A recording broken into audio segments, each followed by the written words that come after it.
Rights में कोई problem है? आप फंडामेंटल राइट्स में कोई प्रॉब्लम? Okay, good one. देखो, रिवाइज करते रहना, जितना रिवाइज करोगे उतना ज्यादा अच्छा रहेगा आप लोगों के लिए। आज हमें करना है directive principles of state policy. ठीक है, तो DPSP is quite important. Like जितना फंडामेंटल राइट इंपॉर्टेंट है उतना हमारे पास डीपीएसपी भी इंपॉर्टेंट है। हाँ, लेकिन बस हल्का सा एज दे सकते हैं, जैसे कि सुप्रीम कोर्ट ने खुद ही एज दिया हुआ है। Fundamental rights are quite important, लेकिन again DPSP is again bit important. Quite means थोड़ा सा ज्यादा है, बिट मतलब ये भी उतना ही है, लगभग लगभग। देखो, फंडामेंटल राइट्स जैसे आपको पता है पार्ट 3 ऑफ द कॉन्स्टिट्यूशन के साथ रिलेट करते हैं, from article 12 to article 35। Similarly DPSP हमारे पास फ्रॉम आर्टिकल 36 टू आर्टिकल 51 को रिलेट करते हैं। But the main difference is fundamental rights are justiciable. अगर सरकार आपके खिलाफ है, प्राइवेट कंपनीज आपके खिलाफ है, तो आप सीधा कोर्ट में जा सकते हो और अपना अधिकार छीन के ले सकते हो। बट डीपीएसपी में ऐसा नहीं। Directive principle of state policy बहुत अच्छी अच्छी बातें करता है, बहुत नॉवल फीचर्स की बातें करता है, और वो बोलता है कि ये अधिकार होने चाहिए आप लोगों के पास, बट स्टिल आप उनको जाकर कोर्ट में एनफोर्स नहीं करवा सकते हो। यहां से पता चलता है इसका non justiciable nature. Got it? देखो, याद रखिएगा, जब हम डीपीएसपी पढ़ते हैं, चलो गोला दिख रहा है आपको उसको?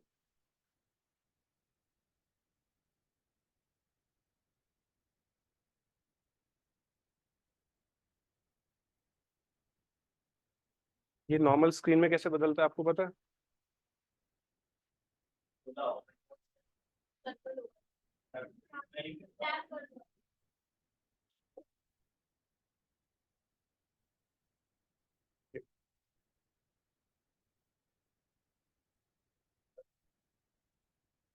ये तो पूरी स्लाइड्स पर रिव्यू है उन्होंने।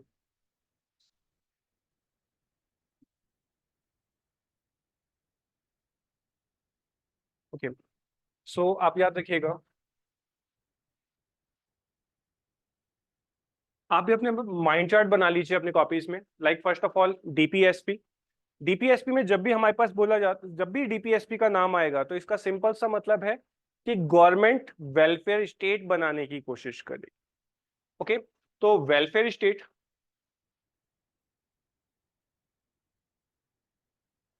वेलफेयर स्टेट में आप देखिए दो टाइप की हमारे पास फ्रीडम आपको मिलती है वेलफेयर स्टेट में।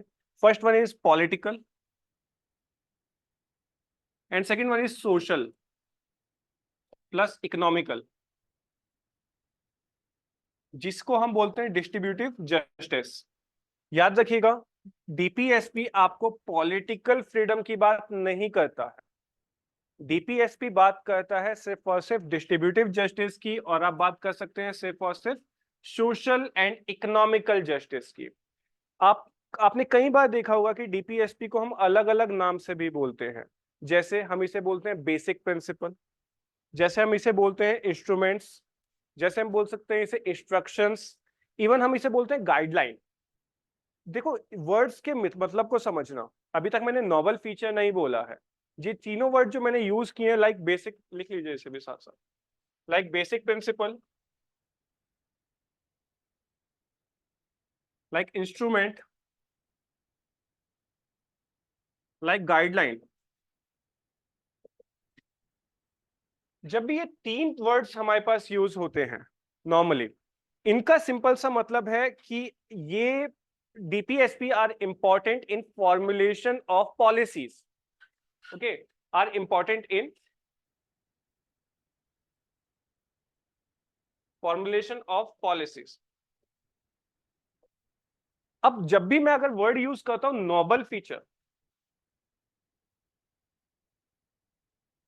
नोबल फीचर का मतलब है कि फ्यूचर में जो हमारे पास पॉलिसीज बनेंगी वो हमारे पास पॉलिसीज इनके हिसाब से होनी चाहिए। लाइक नोबल वर्ड यूज होते ही साथ होता, नोवल, NOVL, नोवल है यहाँ पे मैंने नोबल लिख दिया आई थिंक, ठीक है। तो नोवल है हमारे पास, दैट सिंपली मींस कि फ्यूचर की जितनी भी पॉलिसीज बन रही हैं वो इनके हिसाब से होनी चाहिए।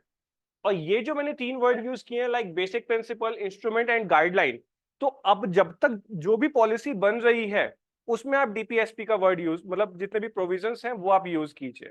तो ये 3 हमारे पास मेन फीचर्स हैं। Like last one is, as you know, within article 37 it is injusticiable, okay।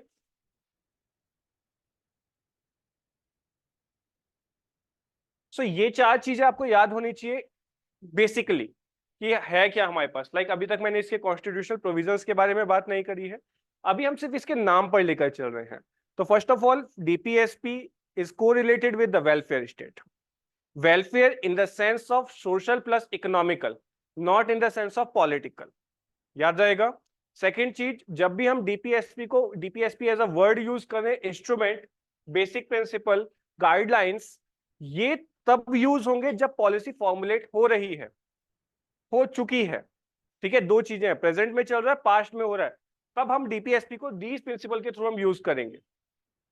And next one is, जब हमारे पास हम फ्यूचर की कोई पॉलिसी बनाने वाले हैं तो वहां पर हम अपने DPSP को इंक्लूड करना चाहेंगे, तब हम यूज करेंगे नोवल फीचर्स, NOVE, NOV है, ठीक है, novel features, not novel, novel features, okay. Last one is, जैसे आपको पता है article 37 itself says it is injusticiable in nature, okay. So it is some basic point जो आपको पता होना चाहिए DPSP के बारे में। अब नाउ हेडिंग लिखिएगा कॉन्स्टिट्यूशनल प्रोविजंस। अगेन हम माइंड मैप के थ्रू समझेंगे इन चीजों को, लंबा लंबा लिख के कोई फायदा नहीं है, ठीक है।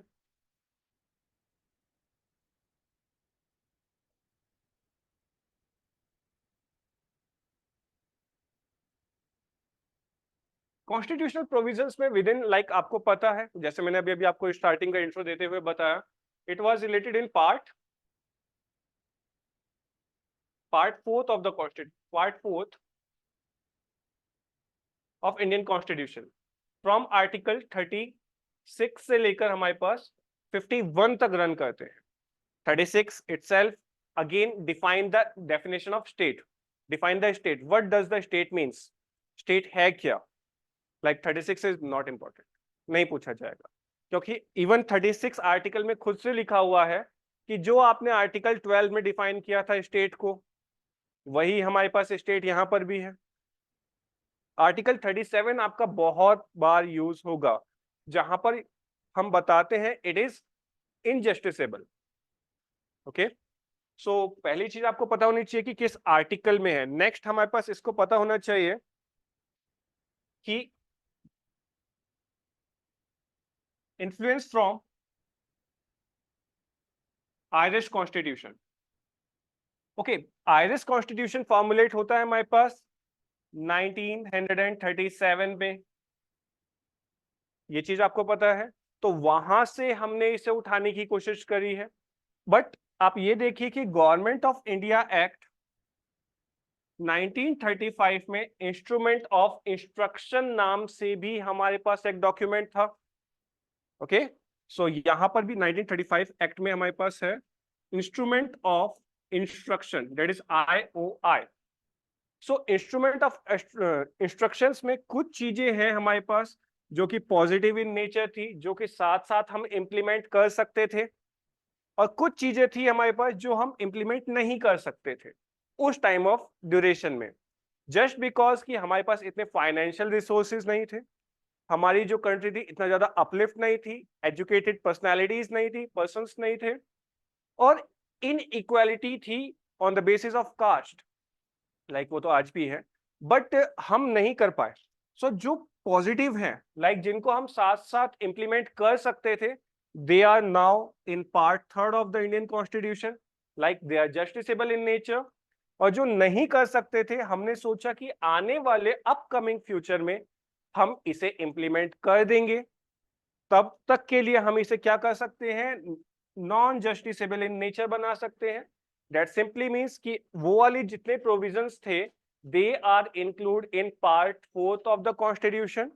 Again they are justiciable just because कि हम इसे साथ साथ इंप्लीमेंट कर सकते थे और करना जरूरी भी था, ठीक है। और यहाँ पर हमारे पास साथ साथ नहीं कर सकते थे और इतना ज्यादा जरूरी भी नहीं है, ठीक है। तो लाइक इंस्ट्रूमेंट ऑफ इंस्ट्रक्शंस में के साथ साथ कुछ अदर सोर्स भी थे, some other source like government of India के some other sources, got it। यहां तक आपको कोई दिक्कत है कि कॉन्स्टिट्यूशनल प्रोविजंस में क्या है क्या नहीं है? Simple, okay. यहीं पर याद रखिएगा कि कॉन्स्टिट्यूशनल प्रोविजंस में हमने बोला है कि ये आर्टिकल 35 से लेके 51 तक है। अब यहाँ पर आखिरी में वो करवाऊंगा मैं आपको, बट अभी तक आपके दिमाग में होना चाहिए कि हमारी गवर्नमेंट ने इसे इंप्लीमेंट कैसे किया। हमारी गवर्नमेंट ने इंप्लीमेंट करने का पहला स्टेप उठाती है केसी नियोगी कमेटी की रिकमेंडेशन पे नीति आयोग को स्टैब्लिश करके। 1950 में हमारे पास स्टैब्लिश हो जाता है, जिसके कारणवश जो सबसे प्राइम ऑब्जेक्टिव होता है नीति आयोग का, दैट इज कि सोशल इकोनॉमिकल जितनी भी इनइक्वालिटीज हैं उनको कर्टेल किया जाए, खत्म नहीं कर्टेल किया जाए, हल्के हल्के खत्म करेंगे। सो सबसे पहला काम वहीं पे हो गया। Second, again 2015 NITI Aayog establish होता है, उसका भी प्राइम गोल यही है। इसी बीच में हमारे पास हम लेबर लॉज बनाते हैं 1948 में, again it is what, DPSP का इंप्लीमेंटेशन है। 86 की एजुकेशन पॉलिसी बनाते हैं, वो भी हमारे पास इसका डीपीएसपी का ही प्रोविजन आता है। अनटचेबिलिटी के रिगार्डिंग रूल्स बनाते हैं, अगेन वो भी हमारे पास इसी के अंदर प्रोविजंस आते हैं। तो देयर आर वेरियस प्रोविजंस जो हमने टाइम टू टाइम गवर्नमेंट ने इंप्लीमेंट किए हैं। लाइक आर्टिकल 44 को भी इंप्लीमेंट हम टाइमली फेजेस में करने की कोशिश कर रहे हैं। उत्तराखंड के यहाँ पर ऑलरेडी 44 आर्टिकल इंप्लीमेंट हो चुका है और आने वाले टाइम पीरियड में ये बीजेपी का एक मैनिफेस्टो के अंदर एजेंडा भी है। Got it. सो यहां तक कोई दिक्कत आपको? कोई दिक्कत? लाइक अभी तक हमने डीपीएसपी को एक जर्नल देखा है कि डीपीएसपी है क्या, 4 पॉइंट्स में। सेकंड, हमने इसके कॉन्स्टिट्यूशनल प्रोविजंस देखे हैं कि कहां पर है ये, कहां से लिया गया है, हमारे पुराने डॉक्यूमेंट में इसके रिगार्डिंग क्या था। नाउ हेडिंग डालिए, ऑब्जेक्टिव ऑफ डीपीएसपी।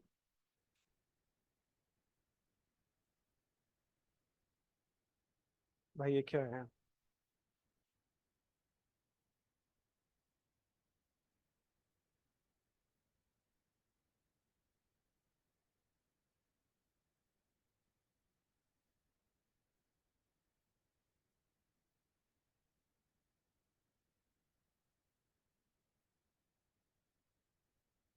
ठीक है, ऑब्जेक्टिव्स ऑफ डीपीएसपी। तो सबसे पहला ऑब्जेक्टिव हमारे पास रहेगा सोशल इकोनॉमिकल डेवलपमेंट। सबसे फर्स्ट पॉइंट वाइज लिखिएगा, इसमें ज्यादा हमें जाना नहीं है।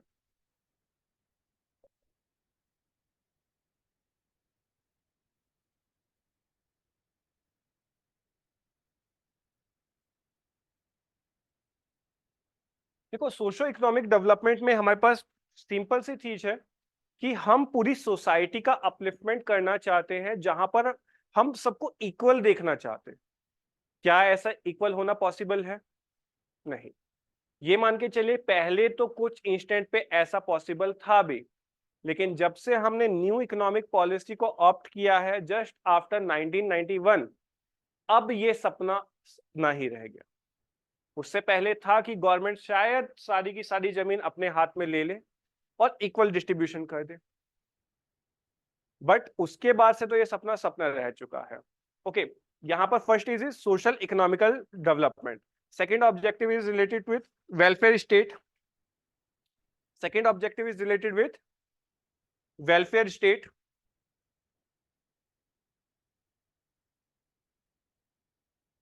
ओके, वेलफेयर स्टेट में आप ऑब्जेक्टिव्स को याद रखिएगा। हमारा कॉन्स्टिट्यूशन हमें जस्टिस प्रोवाइड करता है on the basis of freedom and equality. Freedom भी होगा, इक्वालिटी भी होगा, जस्टिस भी होगा। चलो जस्टिस को अगर हम 2 मिनट के लिए किनारे रखते हैं, हम बात कर रहे हैं फ्रीडम की और इक्वालिटी की। कुछ लोग इसमें पॉजिटिव सेंस में हैप्पी भी रहते हैं, कुछ लोगों के ऊपर बंदिश लगाई जाए तो वो खुश हैं, कुछ लोगों के ऊपर अगर बंदिश लगाई जाए तो वो गवर्नमेंट के खिलाफ चले जाते हैं। जो खिलाफ चले जाते हैं उनके लिए एफआर है, जो साथ रहते हैं उनके लिए डीपीएसपी है। ये चीज हल्का सा याद रहेंगी आपको। देखो वेलफेयर स्टेट के आगे लिख लीजिए, जस्टिस प्रोवाइड होता है, साथ में इक्वालिटी होती है और एंड फ्रीडम होती है। तो इक्वालिटी और फ्रीडम के हिसाब से जो हमारे पास हैप्पी पर्सन रहते हैं वो हमारे पास एफआर के साथ जाएंगे, और जो हमारे पास बेचारे पिघट जाते हैं वो हमारे पास फंडामेंटल डीपीएसपीज के साथ जाएंगे। केसेस के थ्रू मैं आपको इसको समझाने की कोशिश करूंगा अभी। ओके, नेक्स्ट इसमें हमारे पास आता है एक और अब क्या चीज, देखो जो हैप्पी हैं वो गवर्नमेंट के, वो डीपीएसपी के साथ जाएंगे, ये डीपीएसपी सॉरी, और जो अगेंस्ट में है वो उनके साथ, उनके लिए फंडामेंटल राइट्स हैं, तभी वो गवर्नमेंट से अपने अच्छा हक छीन लेते हैं। ठीक है, नेक्स्ट वन यहाँ पर जो आता है इंडिविजुअल लिबर्टी की बात भी होती है। इंडिविजुअल लिबर्टी के साथ साथ ऑब्जेक्टिव में इंडिविजुअल लिबर्टी प्लस, देखो इंडिविजुअल की अगर लिबर्टी रहेगी, आपको कुछ भी करने का अधिकार रहेगा, तो देखो समझना, आप हो ये, आपसे बड़ी है सोसाइटी, आप जितने लोग होंगे कुछ अच्छा सोचोगे, आप फ्री रहोगे तभी एक अच्छा सोच पाओगे, तो आप एक अच्छी सोसाइटी का डेवलपमेंट करोगे। ऐसी कितनी सारी सोसाइटीज होंगी, तो उससे हमारे पास नेशन का डेवलपमेंट होगा। Got it? तो इंडिविजुअल से हमारे पास सोसाइटी का डेवलपमेंट होगा, सोसाइटी से हमारे पास नेशन का डेवलपमेंट होगा। तो individual development plus national progress.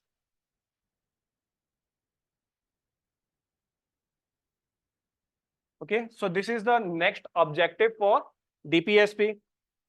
Next लिखिए, social, cultural and economical rights, social, cultural and economical rights of weaker section group, of weaker section group,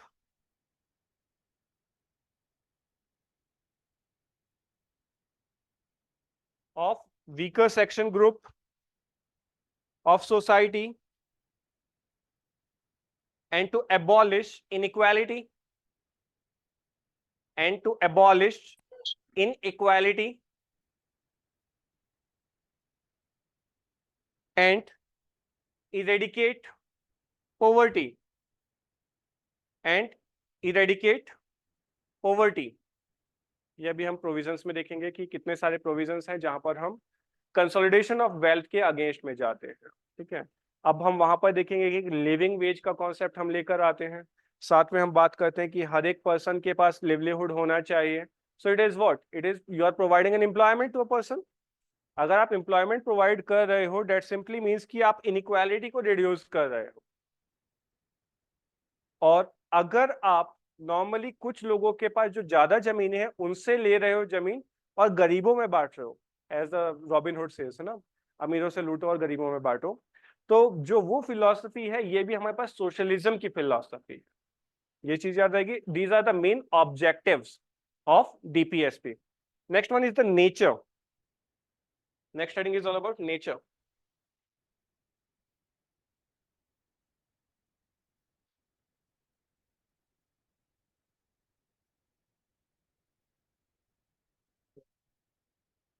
okay, nature. Nature देखो याद रखिएगा, as you know it is non-justiciable in nature, okay, so it is morally obligated। अब कभी भी judiciary को कोई case देखना है तो ऑल्दो ये जस्टिसेबल नहीं है, बट इसका रेफरेंस देके जुडिशरी ने कई बार अपना वर्डिक्ट दिया है, और स्टिल ये जुडिशरी सेम वर्डिक्ट देते आ रही है। देखो याद रखिएगा, फंडामेंटल ड्यूटीज का भी सेम नेचर है, the nature of DPSP poses. So किसी भी एक चीज का आप नेचर याद रखेंगे तो आपको दोनों नेचर्स याद रहेंगे। अभी एक ब्रीफ इंट्रो चल रहा है, पीडीएफ अभी आएगा, ठीक है। तो नेचर में फर्स्ट पॉइंट लिखिए, it impose the moral obligations,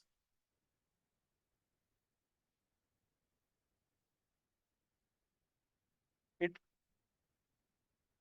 it imposed the moral obligation on state, moral obligation on state through state executives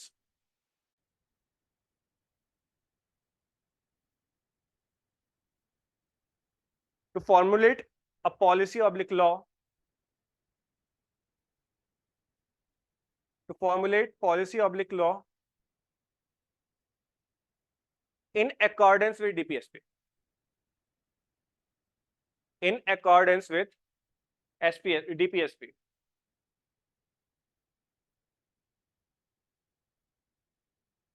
देखो याद रखिएगा, जितने भी state executives like state legislature के थ्रू जितने भी लॉज फॉर्मुलेट हो रहे हैं, वो हमारे पास डीपीएसपी के तर्ज पर होने चाहिए, उसके हिसाब से होने चाहिए।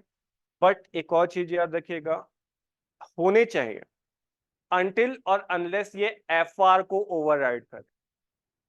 ओके, अगर किसी क्लॉज में इन्होंने एफआर को ओवरराइड किया, तब इस लॉ को हम अनकॉन्स्टिट्यूशनल और वॉइड डिक्लेयर कर देते हैं।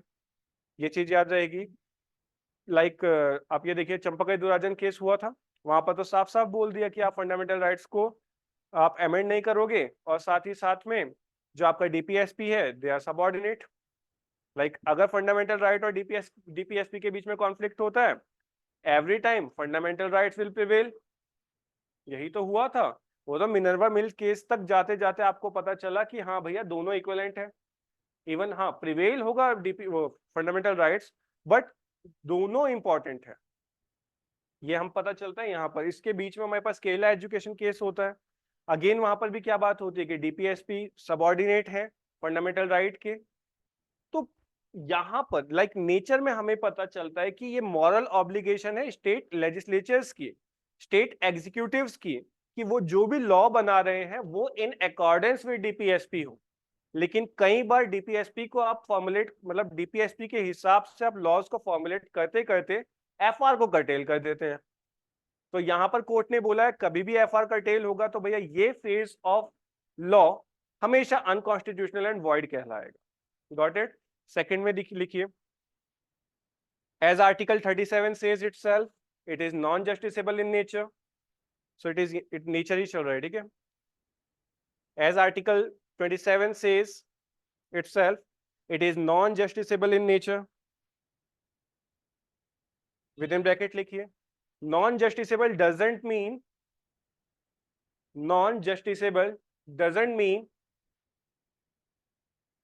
it reduce the importance of DPSP. Non-justiciable doesn't mean it reduce the importance of DPSP. Okay, ये लाइन जरूर लिखेगा, आप में से कोई भी मेंस लिखेगा और डीपीएसपी के रिगार्डिंग क्वेश्चन फंसता है या फिर लाइन फंसती है, तो आप ये लाइन तो लिखते हैं कि DPSP is non justiciable in nature, लेकिन जैसे ही आप ये वाली लाइन देखते हैं, although it is non justiciable but it doesn't mean कि इसकी वजह से इसकी पावर कर्टेल हो रही है। ये लाइन लिखते ही एग्जामिनर के माइंडसेट में आ जाएगा you are socialist in nature. और पेपर लिखते समय अपने आप को जितना सोशलिस्ट दिखा सकते हो दिखाओ क्वेश्चंस में, क्योंकि इंटेलेक्चुअल तो वहां पे बहुत मिलेंगे, उन्हें जरूरत है सोशलिस्ट की जो हर किसी के साथ कनेक्ट हो पाए। ठीक है, नेक्स्ट लिखिए इसी के अंदर, it is the third point लिखिएगा नेचर के अंदर ही, it is the duty of state to implement these DPSP. Duty of state, duty को एनसर्कल कर दीजिए क्योंकि इंपॉर्टेंट है, नहीं भी करेंगे तो आप कुछ नहीं कर सकते, but the main thing is it's the duty of state to apply these directive principles, to imply these directive principles. Okay, so it's a brief intro कि इसका ऑब्जेक्टिव क्या है, इसका नेचर क्या है, और डीपीएसपी खुद में होते क्या है, कॉन्स्टिट्यूशनल प्रोविजंस क्या क्या है इनके regarding. Next one is heading डालिए classification of DPSP. Although constitution doesn't classify, okay, constitution में कहीं क्लासिफिकेशन नहीं लिखा है, बट क्लासिफिकेशन बाद में किया गया। ठीक है, लिखे classification of DPSP.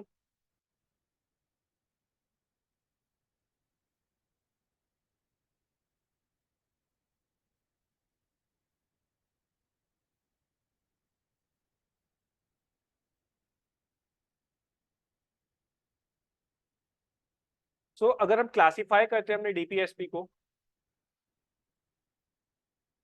I think everyone knows it is divided into three parts. First one is बिल्कुल socialistic, second one is okay Gandhian, and third one is liberal intellectual, है ना? So socialistic, second one is Gandhian, third one is liberal intellectual. अब याद रखिएगा जो भी कानून सबको इक्वालिटी प्रोवाइड करने की कोशिश कर रहे हैं, कोई भी, आप उसको डालेंगे सोशलिस्ट में। कुछ आपको लगेंगे कि बहुत ही ज्यादा फैसिनेटिंग है ये और सोसाइटी के पक्ष में है, लाइक आपको कोई भी काऊ को स्लॉटर नहीं करना, कॉटन इंडस्ट्रीज को प्रमोट करना है, एक पंचायती राज जैसा इंस्टीट्यूशन होना चाहिए, ग्राम सभा होना चाहिए, मतलब जो गांधी के विचारों से कोरिलेट करते हैं उन सब को उठाकर रख देंगे हम गांधीयन में।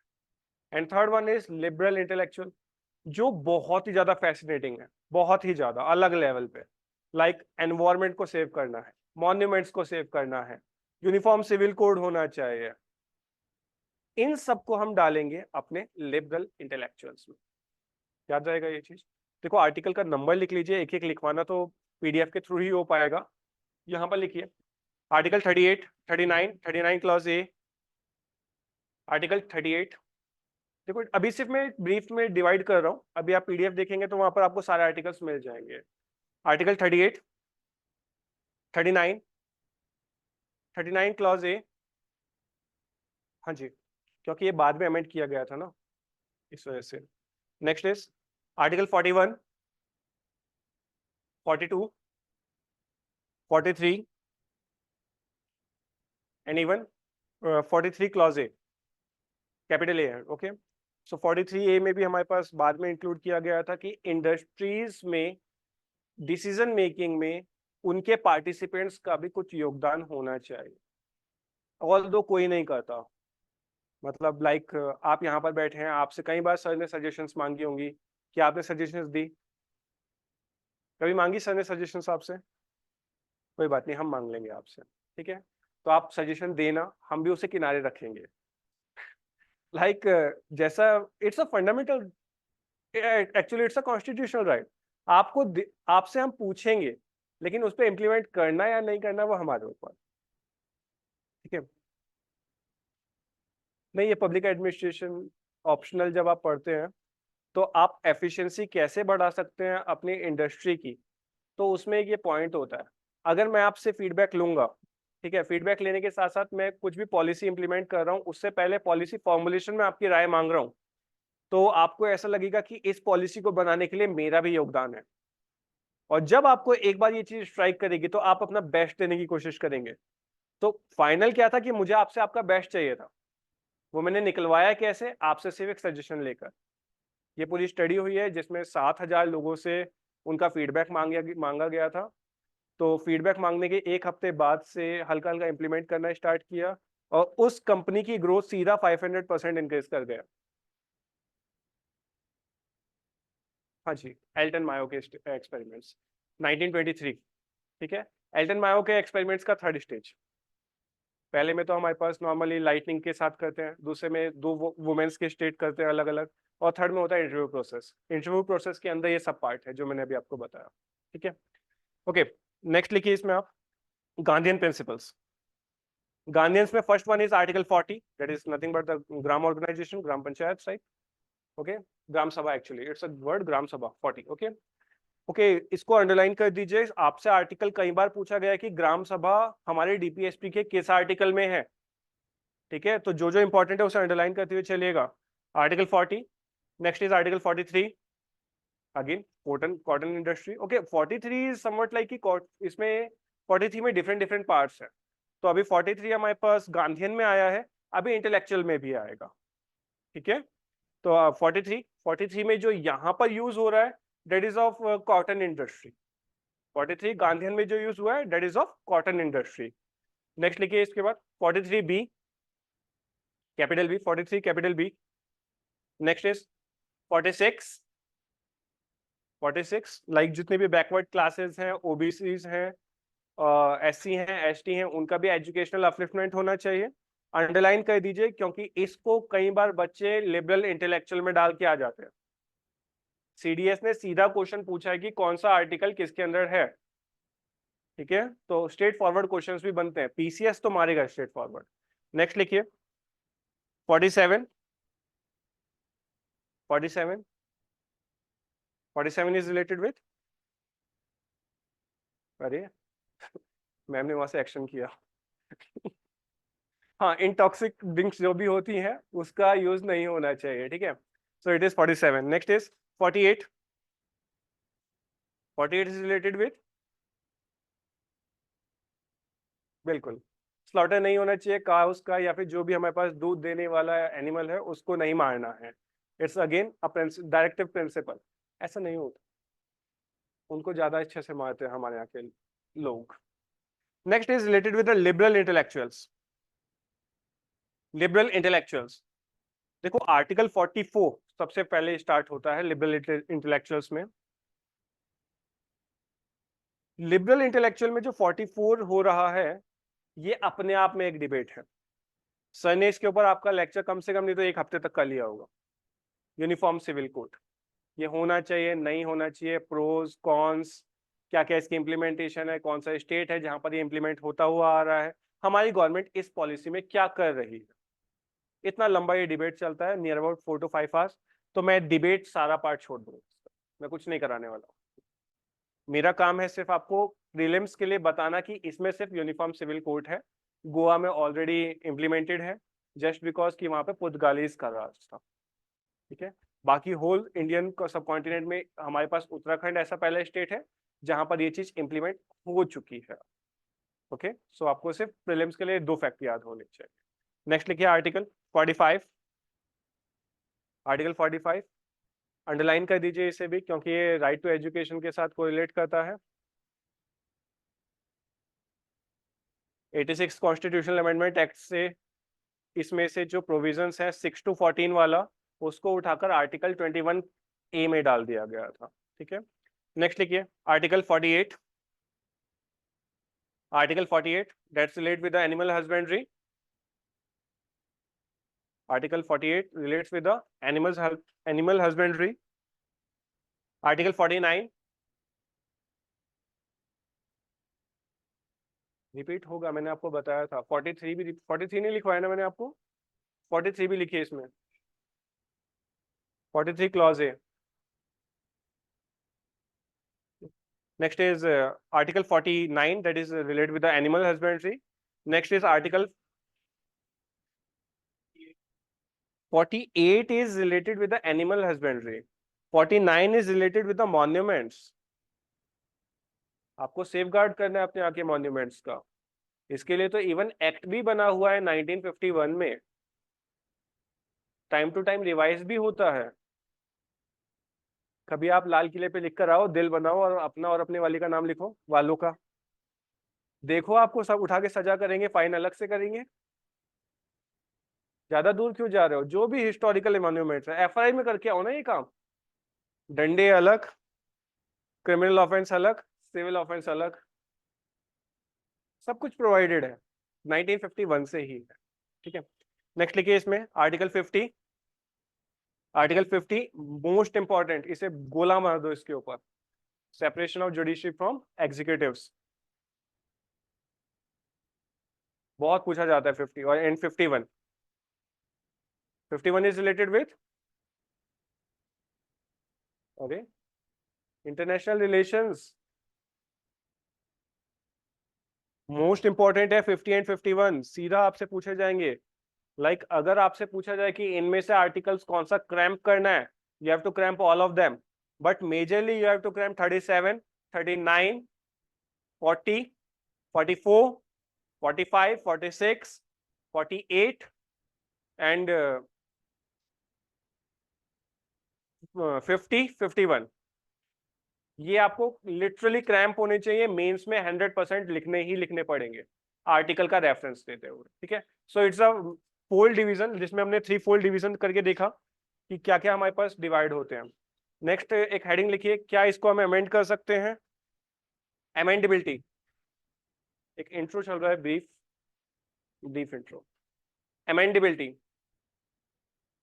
So as you all know, DPSP is amendable. जैसे मैंने अभी आपको थोड़ी देर पहले गलती से बता ही दिया था कि 43 क्लॉज ए को भी हमने अमेंड करके डाला है। फिर मैंने आपको अभी फिर बताया था कि 45 का जो क्लॉज है उसको हमने 86 कॉन्स्टिट्यूशनल अमेंडमेंट के थ्रू यहाँ से 21 में भेज दिया और यहाँ पर थोड़ा सा चेंज किया। पहले यहाँ पर 6 to 14 था, अब हमने 0 to 6 किया। ठीक है, तो ये चीज भी हमारे पास अमेंडेबिलिटी थी। इट सिंपली मींस कि अमेंड किया जा सकता है। So major articles, major constitutional amendment act related with DPSP. Amendments की अगर मैं बात करता हूँ, first one is 42nd। 42nd के थ्रू हमने कौन कौन से आर्टिकल्स ऐड किए, लिखिए। 42nd 1976 which is also known as mini constitution. जो हमने इसमें ऐड किया डेट इज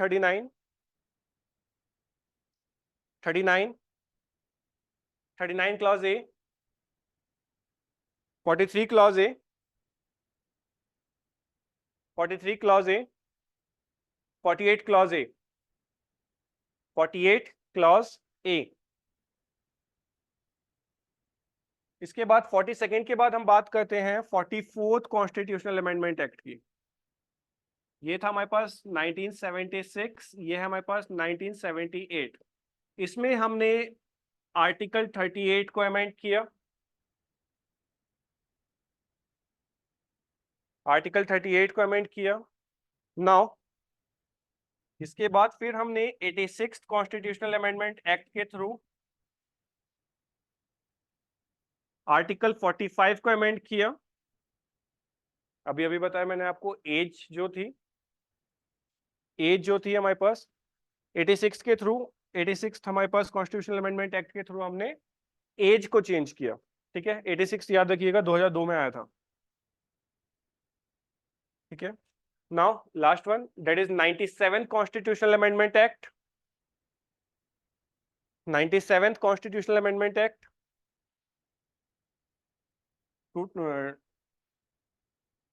2011, जिसमें हमने एक न्यू आर्टिकल इसमें ऐड किया regarding with the cooperative societies, that is 43 clause B. 43 clause B.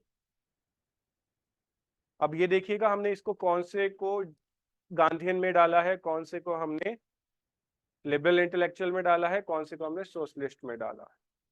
सो यहाँ से आपका एक दिमाग खुला कि भैया हम इसे अमेंड भी कर सकते हैं और ऑलरेडी हमारी गवर्नमेंट ने इसे अमेंड किया भी है। ठीक है, सो इसके बाद कॉन्फ्लिक्ट आता है, बट उससे पहले एक बार हम आर्टिकल्स को देखते हुए चलते हैं, एक बार हम अपनी पीपीटी पे चलते हैं। यहाँ तक जो अभी तक मैंने आपको बताई हैं चीजें, इसमें कोई आपको डाउट है तो आप मुझसे क्वेरी कर सकते हैं, कोई भी अगर आपको डाउट है इसमें, क्योंकि ये अगर क्लियर होंगी तभी आप आर्टिकल्स पढ़ें, तभी ज्यादा नॉर्मल है। अदरवाइज आपका आर्टिकल पढ़ना रटना पढ़ने का कोई बेसिस नहीं है। ठीक है, so as I said you, it's constitutional validity में हमने पढ़ा, it was contain in the part 4th of the constitution from article 36 to 51। These are the fundamental guidelines in the governance of the country।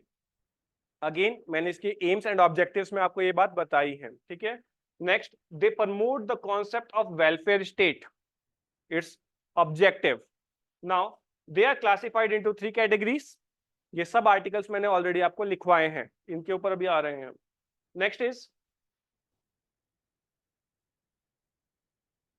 while the fundamental rights aims at political freedom, DPSP aims at securing economical and social justice through appropriate state actions।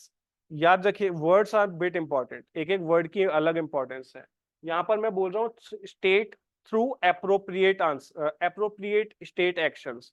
Appropriate का simple सा मतलब यहाँ पर laws के साथ है, policies के साथ है, बाय लॉज के साथ है, ऑर्डिनेंस के साथ है, स्टैट्यूटरीज के साथ है। मतलब again all the laws which were described in article 13 was related with appropriate state actions here। Got it? Now they impose obligation on the state and give direction to take positive action to promote social welfare। याद रखिएगा, there just impose obligations, सिर्फ बोलने के लिए है। अगर state चाहे तो करे, अदरवाइज नहीं करे। एक और चीज याद रखना, कभी भी कोई कानून डीपीएसपी की तर्ज पे बनता है तो सुप्रीम कोर्ट उसे वैलिड करेगा ही करेगा, चाहे लोगों के फेवर में हो या ना। लेकिन किसी कारणवश किसी इंडिविजुअल के खिलाफ अगर चला जाता है और फंडामेंटल राइट्स के साथ स्ट्राइक करता है, तब फंडामेंटल राइट्स प्रिवेल करे। अगेन एक यहां पर जैसे एक्सेप्शन है, that is nothing but article 39 clause B clause C. ये मैं कल आपको लिखवा चुका हूं कि जब भी हमारे पास आर्टिकल 14 का कॉन्फ्लिक्ट होगा from article 39 clause B clause c, तो every time DPSP will prevail over fundamental right. वो यहां नहीं लिखा है just because that is exception. Okay, now these are the ideas to be kept in mind while formulating the policy and और pass a law। Already मैंने आपको ये चीज लिखवा दी है अभी। directives are non justiciable, courts cannot be approached for their enforcement। again it was nothing, कुछ नहीं है ये, इसका सिंपल सा मतलब है कि आपका अगर किसी भी डीपीएसपी का हनन हुआ है तो आप कोर्ट में नहीं जा सकते। ये भी चीज मैंने आपकी लिखवा दी है कॉन्स्टिट्यूशनल वैलिडिटी के बाद, जहां पर मैंने आपका नेचर लिखवाया है इसका, ठीक है। Next is article 39 and 38 and 39 embodies the jurisprudence of the doctrine of distributive justice। okay, it is bit important। यहाँ पे jurisprudence हो रहा है। jurisprudence का सिंपल सा मतलब है कि कैसे जुडिशरी इंटरप्रिटेट कर रही है। ओके, नाउ जैसे मैंने आपको डिस्ट्रीब्यूटिव जस्टिस बताया, बहुत इंपॉर्टेंट है। जब आप लक्ष्मीकांत पढ़ते हैं, फंडामेंटल राइट्स पढ़ते हैं, तो वहां पर एक कोने में लिखा हुआ है कि social plus economical rights is known as distributive justice.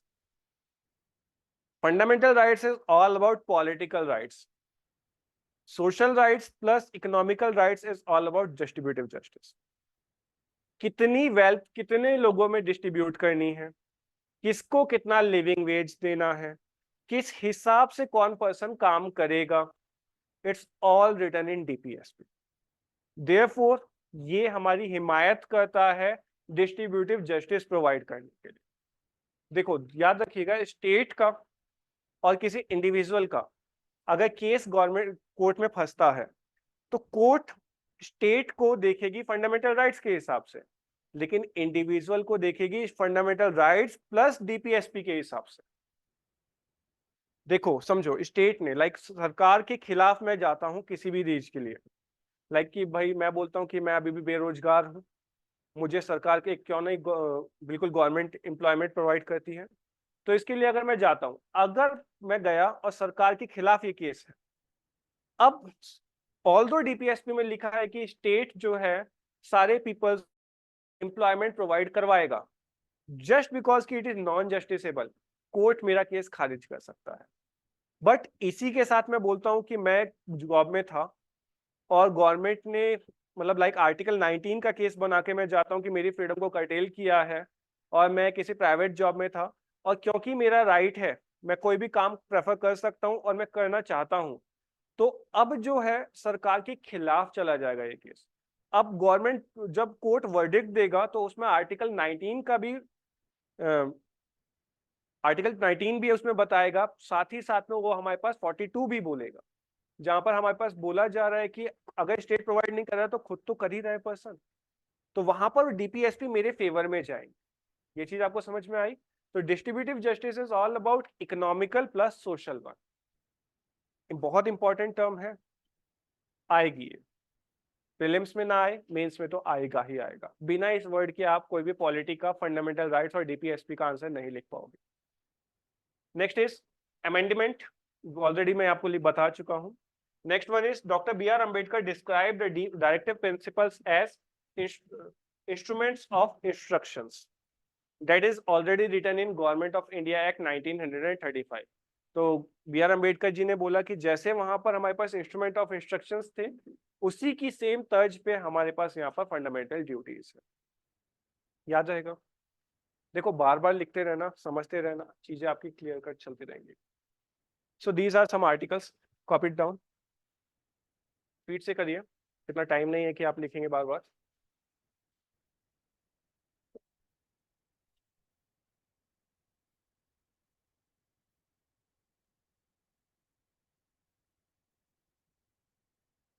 Okay, याद रखिएगा शॉर्टकट्स में लिखे हुए हैं, ये कॉन्स्टिट्यूशन के उस वाले हिसाब से नहीं लिखे हुए जैसे कॉन्स्टिट्यूशन में लैंग्वेज है, ये बहुत शॉर्टकट में लिखे हैं। आई थिंक इससे पहले अगर आप 36 ऐड करना चाहते हैं तो आप 36 में लिख सकते हैं 36 डिफाइंस द स्टेट।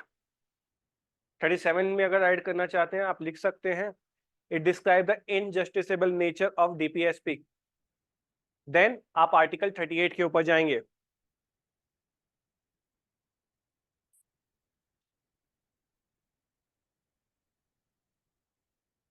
डन।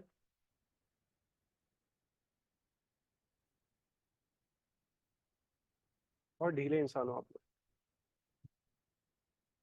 वैसे आप लोगों को ये पीडीएफ मिल जाएगा, ठीक है ना? नहीं, पीडीएफ में मिल जाएगा आपको ऐसे। ये शॉर्टकट्स में लिखे हैं इस वजह से मैं आपको बोल रहा हूँ कॉपी कर लीजिए। अगर आप कोई भी किताब उठाते हैं, इवन कॉन्स्टिट्यूशन ऑफ इंडिया भी उठाते हैं, तो उसमें बहुत इलेबोरेटिव मैनर में ये चीज लिखी हुई है। सही बोल रहा हूँ, बेरेक्ट फिर भी लंबे होते हैं।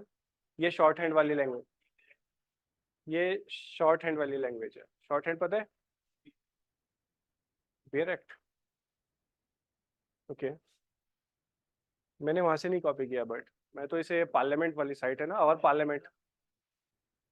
आवर पार्लियामेंट में जो लिखा हुआ है, लाइक एक किताब है आवर पार्लियामेंट सुभाष कश्यप जी की, तो वहां पर ये पॉइंट्स इस तरीके से लिखे हुए हैं। डन। सो चलो समझ लेते हैं इससे पहले कि क्या क्या चीजें हैं, सो डैट कि आपको इसमें ज्यादा कंफ्यूजन ना हो। Like article 38 means social order based on justice and to minimise the inequality in income facility, income status facilities and opportunities. Like state जो भी हमारे पास ऑर्डर लेकर आ रहा है, वो हमारे पास जितनी भी इनइक्वालिटीज हैं which was prevailing in society, उसको मिनिमाइज करने की बात की गई। Again it is not that important. Like इसका अगर रेफरेंस आता है कि ये क्यों इंपॉर्टेंट है, just because it is added through 44th constitutional amendment act. इसमें जो हमारे पास इनइक्वल मिनिमाइज कर रहे इनइक्वालिटीज को, सोशल ऑर्डर की बात कही जा रही है, it was added through 44th constitutional amendment act. That's why it is important. Otherwise ये लिखने के लिए कहीं इंपॉर्टेंट नहीं होता है। जो नेक्स्ट इंपॉर्टेंट आर्टिकल है दैट इज दिस वन, बहुत इंपॉर्टेंट है, बहुत ही ज्यादा इंपॉर्टेंट आर्टिकल है, that is 39। You have to cramp it word by word.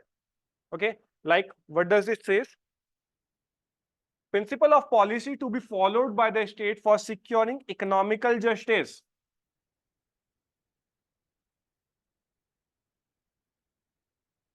Economical justice के लिए हम बात कर रहे हैं आर्टिकल 39 में कि स्टेट कोई भी पॉलिसी बना रहा है तो वो इस तरीके से बनाएगा कि वहां पर इकोनॉमिकल डिस्ट्रीब्यूशन सही से होना चाहिए बिटवीन, लाइक कोई भी पॉलिसी बना रहा है तो उसमें हमारे पास सबको लिवलीहुड मिलना चाहिए।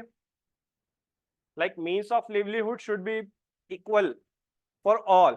लाइक गवर्नमेंट की कोई भी पॉलिसी आती है तो पॉलिसी में क्या डिवीजन होते हैं?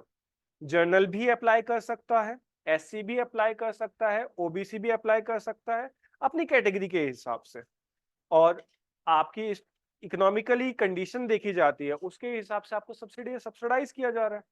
लाइक एससी एसटी को कई बार सब्सिडी 90% मिलता है और जनरल को 40% 50%, depends on policy to policy. ठीक है, लाइक मत्स्य संपदा योजना किसी ने सुना है? क्वेश्चन फॉर्मुलेट हुआ है इसके ऊपर। मत्स्य संपदा योजना फिशरी एग्रीकल्चर के लिए है हमारे पास, तो वहां पर क्या है, 60-40 का रेशियो है। If you are women, public, scheduled tribe और अदर बैकवर्ड क्लासेस, तो आपको इवन एससीज वगैरह, तो आपको रिजर्वेशन मिल, लाइक आपको सब्सिडाइज किया जाता है 40% के हिसाब, सॉरी 60% के हिसाब से। अगर इसके कंपैरिजन में कोई जर्नल मेल जाएगा तो उसको सब्सिडाइज किया जाता है 40% के हिसाब से। सो यहां पर मैं बात कर रहा हूं कि लिवलीहुड देते समय गवर्नमेंट नहीं आंकेगी कि किसके पास क्या है, वो सिर्फ सब पीपल्स को एक आंख से देखने की कोशिश करेगी। Next is use of resources for common good, most important thing. Like आपने देखा होगा गांधी पार्क, लाइक जो भी इंडस्ट्री सोसाइटीज बनती है हमारे पास एक कॉमन हमारे पास ग्राउंड्स होते हैं। तो कभी भी हमारे पास कोई भी ऐसी सोसाइटी बनेगी तो उसमें कॉमन जगह सबके लिए ओपन होगी। आप ये मान के चले गांधी पार्क जो है वो सबके लिए ओपन है। तो सिमिलरली गवर्नमेंट की कोई भी पॉलिसी आती है तो वहां पर सबके बारे में सोचा जाएगा, that was on the basis of economy. ये चीज याद रखिएगा, स्टेटस की बात नहीं कर रहे हैं, इकोनॉमी की बात कर रहे हैं। तो जितनी भी हमारे पास रिसोर्सेज होंगे गवर्नमेंट के थ्रू ओपन होंगे, they are allocated to all of them, all of the persons. सारे पॉइंट्स इंपॉर्टेंट है। Next one is prevention of concentration of wealth. Okay, याद रखिएगा, यही बी और यही सी है, स्मॉल वाला जो हम बोलते हैं ना कि भैया small B 39 clause B clause C prevails article 14, यही है वो दो जिनको फंडामेंटल राइट से ऊपर रखा गया है। ठीक है, तो बहुत इंपॉर्टेंट है, मोस्ट इंपॉर्टेंट अगर बोला जाए। Next is prevention of concentration of wealth. देखो बहुत इंपॉर्टेंट इसलिए हो जाता है क्योंकि डेवलपमेंट ऑफ कंट्री, जब भी डेवलपमेंट ऑफ कंट्री होगा तो उसमें जो प्राइमरी नीड होगी दैट इज लैंड। हवा पे तो डेवलपमेंट नहीं करोगे ना, हवा पे तो इंडस्ट्रीज नहीं बनाओगे, हवा पे तो बिल्डिंग्स नहीं बनाओगे। You need land first. Land के बाद आपको जो सेकंड चीज चाहिए वो है पैसा। इन्वेस्ट करने के लिए क्या है? पैसा, देता है ना। तो लैंड के बाद जो हमारे पास इंडस्ट्री लगाने के लिए जो नेक्स्ट चीज है पैसा। तो अगर हमारी पूरी कंट्री की वेल्थ लाइक जमीनें किसी दो चार इंसानों के पास ही हो, चलो जमीनों को अलग कर देते हैं, सिर्फ पूरी इंडिया का पैसा कुछ ही लोगों के पास हो, तो क्या डेवलपमेंट होना पॉसिबल होगा? नहीं। तो उस वजह से हमारे पास बोला गया कि कुछ लोगों के हाथ में अगर वेल्थ ज्यादा आ जाती है तो उसके भी अगेंस्ट में जा सकते हैं हम। अब राइट टू इक्वालिटी के जस्ट अपोजिट है ये, बट क्योंकि ये इसका नेचर सोशल है और इसका नेचर ऐसा है कि ज्यादा लोगों का भला होगा, इस वजह से इसको प्रिवेल किया गया। एक और चीज याद रखिएगा, republic, we are democratic republic. ठीक है, सिर्फ रिपब्लिक कंट्रीज में ऐसा कुछ नहीं होता। लाइक यूएसए, वहां पर ये आपको देखने को मिल ही नहीं सकता, prevention of concentration of wealth. ये सिर्फ सोशलिस्टिक कंट्रीज में आपको देखने के लिए मिलेगा। ठीक है, कभी आप डिफरेंस लिखना चाहो कैपिटलिज्म और सोशलिज्म में तो आपको अपने माइंड में आर्टिकल 39 को जरूर रखिएगा। आर्टिकल 39 में इकोनॉमिक बेसिस, इकोनॉमिक में 39 क्लॉज बी क्लॉज सी, उठाकर आंखें बंद करके सोशलिस्ट में लिख दीजिए और इसका जस्ट अपोजिट कैपिटलिस्ट में लिख दीजिए। पीसीएस में जब मेंस लिखेंगे सोशलिस्ट और कैपिटलिस्ट के बीच में भी डिफरेंस आ जाता है। Okay, now next one is equal pay for equal work. देखो यहां पर दो अलग अलग बातें हैं, equal pay for equal work में दो अलग अलग बातें हैं। First one is related with the man and women and second is related with the caste. Like अगर मैं अपर कास्ट हूं और मैंने वो काम किया, एक किसी ने कोई मिडिल कास्ट है उसने वो काम किया, जस्ट बिकॉज मैं अपर हूं इस वजह से मुझे ज्यादा पैसा मिला। सो ये तो इकोनॉमिकल बेसिस नहीं है गवर्नमेंट की नजर में। ठीक है, प्राइवेट तो करते हैं। Like for example I belongs to the upper caste of Brahmin, तो मैं किसी के यहाँ अगर घर में खाना खाने जाता हूँ बाय चांस, तो मुझे आराम से 500 का नोट मिलता है मिनिमम, सिर्फ खाना खाने की वजह से। और आप लोग खाना खाने जाइए, आपको उल्टा पैसे देने पड़ सकते हैं। जितने भी रिचुअल्स होते हैं, कोई भी रिचुअल हो तो उसमें पंडितों को बुलाते हैं, उन्हें जिमाते हैं। ठीक है, अगर गवर्नमेंट ने किसी मंदिर का उद्घाटन किया और उसमें सब लोगों को खाना खिलाया तो वो सबको हाथ में पैकेज देगी। ठीक है, लेकिन आप अगर आप इंडिविजुअली कर रहे हैं, आप चाहते हैं कि सिर्फ ब्राह्मण ही आए, तो आप कॉन्ट्रैक्ट कर सकते हैं हमसे। ठीक है, नहीं मैं वैसे ही बता रहा हूँ इन जनरल कि गवर्नमेंट की नजर में ऐसा नहीं होगा। ठीक है, तो मैंने पहला आपको बेसिस बताया on the basis of caste, second मैं आपको बता रहा हूं on the basis of gender. आप देखिए जो भी हमारे पास 100 डेज वाली पॉलिसी है, वहां पर चाहे मैन वर्क करे चाहे वुमेन वर्क करे, they both having same amount of salaries, जो भी उनको पे मिलता है सेम अमाउंट होता है। अच्छा, it varies from state to state, हर स्टेट में अलग अलग रेशियो रहता है, ठीक है। सिर्फ गवर्नमेंट में आप देखिए, घंटाघर जाना, घंटाघर में जाके अगर आप सुबह देखो, पूरे में मजदूर खड़े होते हैं, जो भी कॉन्ट्रैक्टर होता है वो अपने पर्सन्स को जितना भी हायर करता है लेकर चला जाता है। हाँ आपको ज्यादा पता है, ओके। सो आप फिर आप ज्यादा कोरिलेट कर पाएंगे कि वहां पे मेल्स एंड फीमेल्स दोनों होते हैं। आप प्रेफर कर आप प्रेफर करते हैं कि आप मेल्स को ही ऑप्ट करें। अगर मेल्स नहीं है, फीमेल्स हैं, तो आप बोलते हैं कि आपको 50 या 100 रुपए कम मिलेंगे। आप जेंडर बायस है ना, गवर्नमेंट नहीं है। तो गवर्नमेंट यही बोलती है कि कोई भी इकोनॉमिक पॉलिसी बनेगी तो वहां पर हर एक पर्सन को इक्वल पे मिलेगा इक्वल काम के लिए, ठीक है। तो इसमें दोनों बेसिस आप लोगों को याद रखने हैं, जेंडर भी और कास्ट भी। Next one is protection of worker. Government की कोई भी पॉलिसी बनती है तो उसमें आपका, मजदूरों का स्पेशल ख्याल रखा जाता है। अच्छा, मजदूर सिर्फ वही नहीं है जो ईंट और बजरी उठा रहा है, मजदूर हर वो बंदा है जो कि कॉर्पोरेट के अंदर वर्क कर रहा है। लाइक तुम्हारी मजदूरी पढ़ना, मेरी मजदूरी पढ़ाना, लाइक जहां से भी आपको इकोनॉमिकली बेनिफिट होने वाला हो या हो रहा हो, इट्स ऑल अबाउट लेबर, ठीक है। सो इसको उस तरीके से कोरिलेट मत मत करना। सो यहाँ पर है कि लाइक अगर आप इस इंस्टीट्यूशन में आ गए तो सर की जिम्मेदारी है कि वो आपको संभालें। सिमिलरली अगर आप गवर्नमेंट के अंडर में चले जाते हैं तो गवर्नमेंट की जिम्मेदारी है कि वो आपको संभाले। आपका कुछ भी हाथ पांव टूट जाए तो आपकी पूरी गवर्नमेंट फैसिलिटेट करेगा आपको, आपको best to best hospital provide किए जाएंगे। किसी कारणवश कुछ और गंभीर बीमारियां हो जाती हैं तो पूरा गवर्नमेंट के अंडर ही आपका इलाज होगा। याद रखिएगा, ऑल्दो मनरेगा में भी सेम चीजें हैं। आप मनरेगा में मजदूरी करने गए और मजदूरी करते करते आपका हाथ हो गया टन, टूट गया, ठीक है, देन गवर्नमेंट आपको बियर करेगी अमाउंट, ठीक है, और साथ में आपको हॉस्पिटलाइज भी करेगी। और जितने दिन आप मजदूरी नहीं कर पा रहे हो, पूरा पैसा आपको सूद समेत मिलेगा, ठीक है। और पूरा लाइक जितने भी एक्सपेंडिचर्स लग रहे हैं आपके गवर्नमेंट हॉस्पिटल्स में, you don't have to bear it, all are the bear by the government on. So same चीज है कि जितना भी प्रोटेक्शन होगा वर्कर का, वो देखेगी गवर्नमेंट जब अपनी पॉलिसी बना रही है।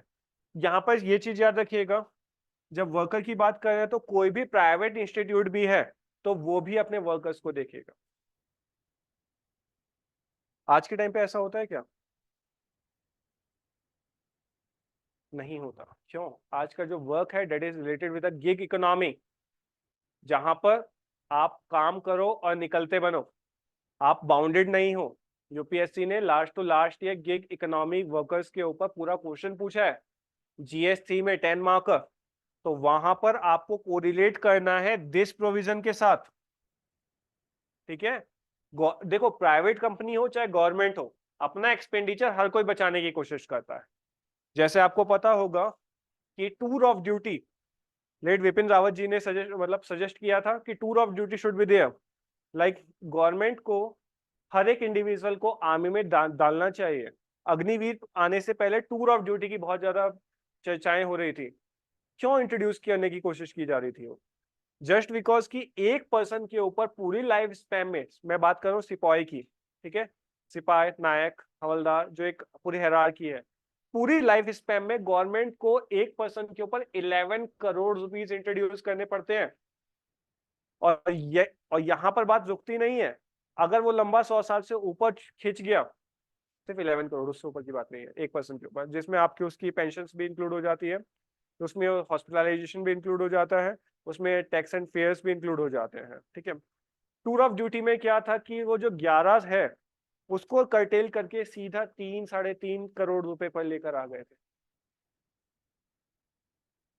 तो गवर्नमेंट भी अपना एक्सपेंडिचर कम करने की कोशिश कर रही है, तभी हमारे पास गिग इकोनॉमिक वर्कर्स ज्यादा प्रिवेल किए जाते हैं आज की सोसाइटी में। तो यहां से कोरिलेट करेंगे आप उस चीज को, okay. Now next is the protection of sir children. Sir जो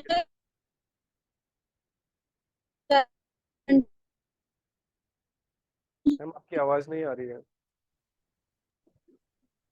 सर जब रिटायरमेंट हो जाती है गवर्नमेंट ऑफिसर की, फिर वो जी, सेकंड जॉब करता है तब भी सारे अलाउंस। Okay, good one. देखिए, याद रखना, जैसे हमारे पास आर्मी ऑफिसर्स का रिटायरमेंट हो जाता है, मैं आर्मी ऑफिसर्स को इसलिए लेके चल रहा हूँ कि वहां पर पेंशन अभी भी अवेलेबल है। बाकी जितने भी सेक्टर्स हैं वहां पर 2004 के बाद से पेंशन को ऑफ कर दिया गया है। हाँ, आपको जितने भी प्रोविजंस मिलते हैं वो सारे आपको मिलते रहेंगे, कोई भी प्रोविजन में कर्टेल नहीं होता है आपका। और इवन अगर आपकी सेकंड भी गवर्नमेंट है तो वहां की भी आपको सैलरी फुल मिलेगी। अब आपके ऊपर है, आपका मैटर ऑफ चॉइस है कि आप किसके ऊपर जाना चाहते हैं। लाइक एग्जांपल देता हूं मैं आपको इसका।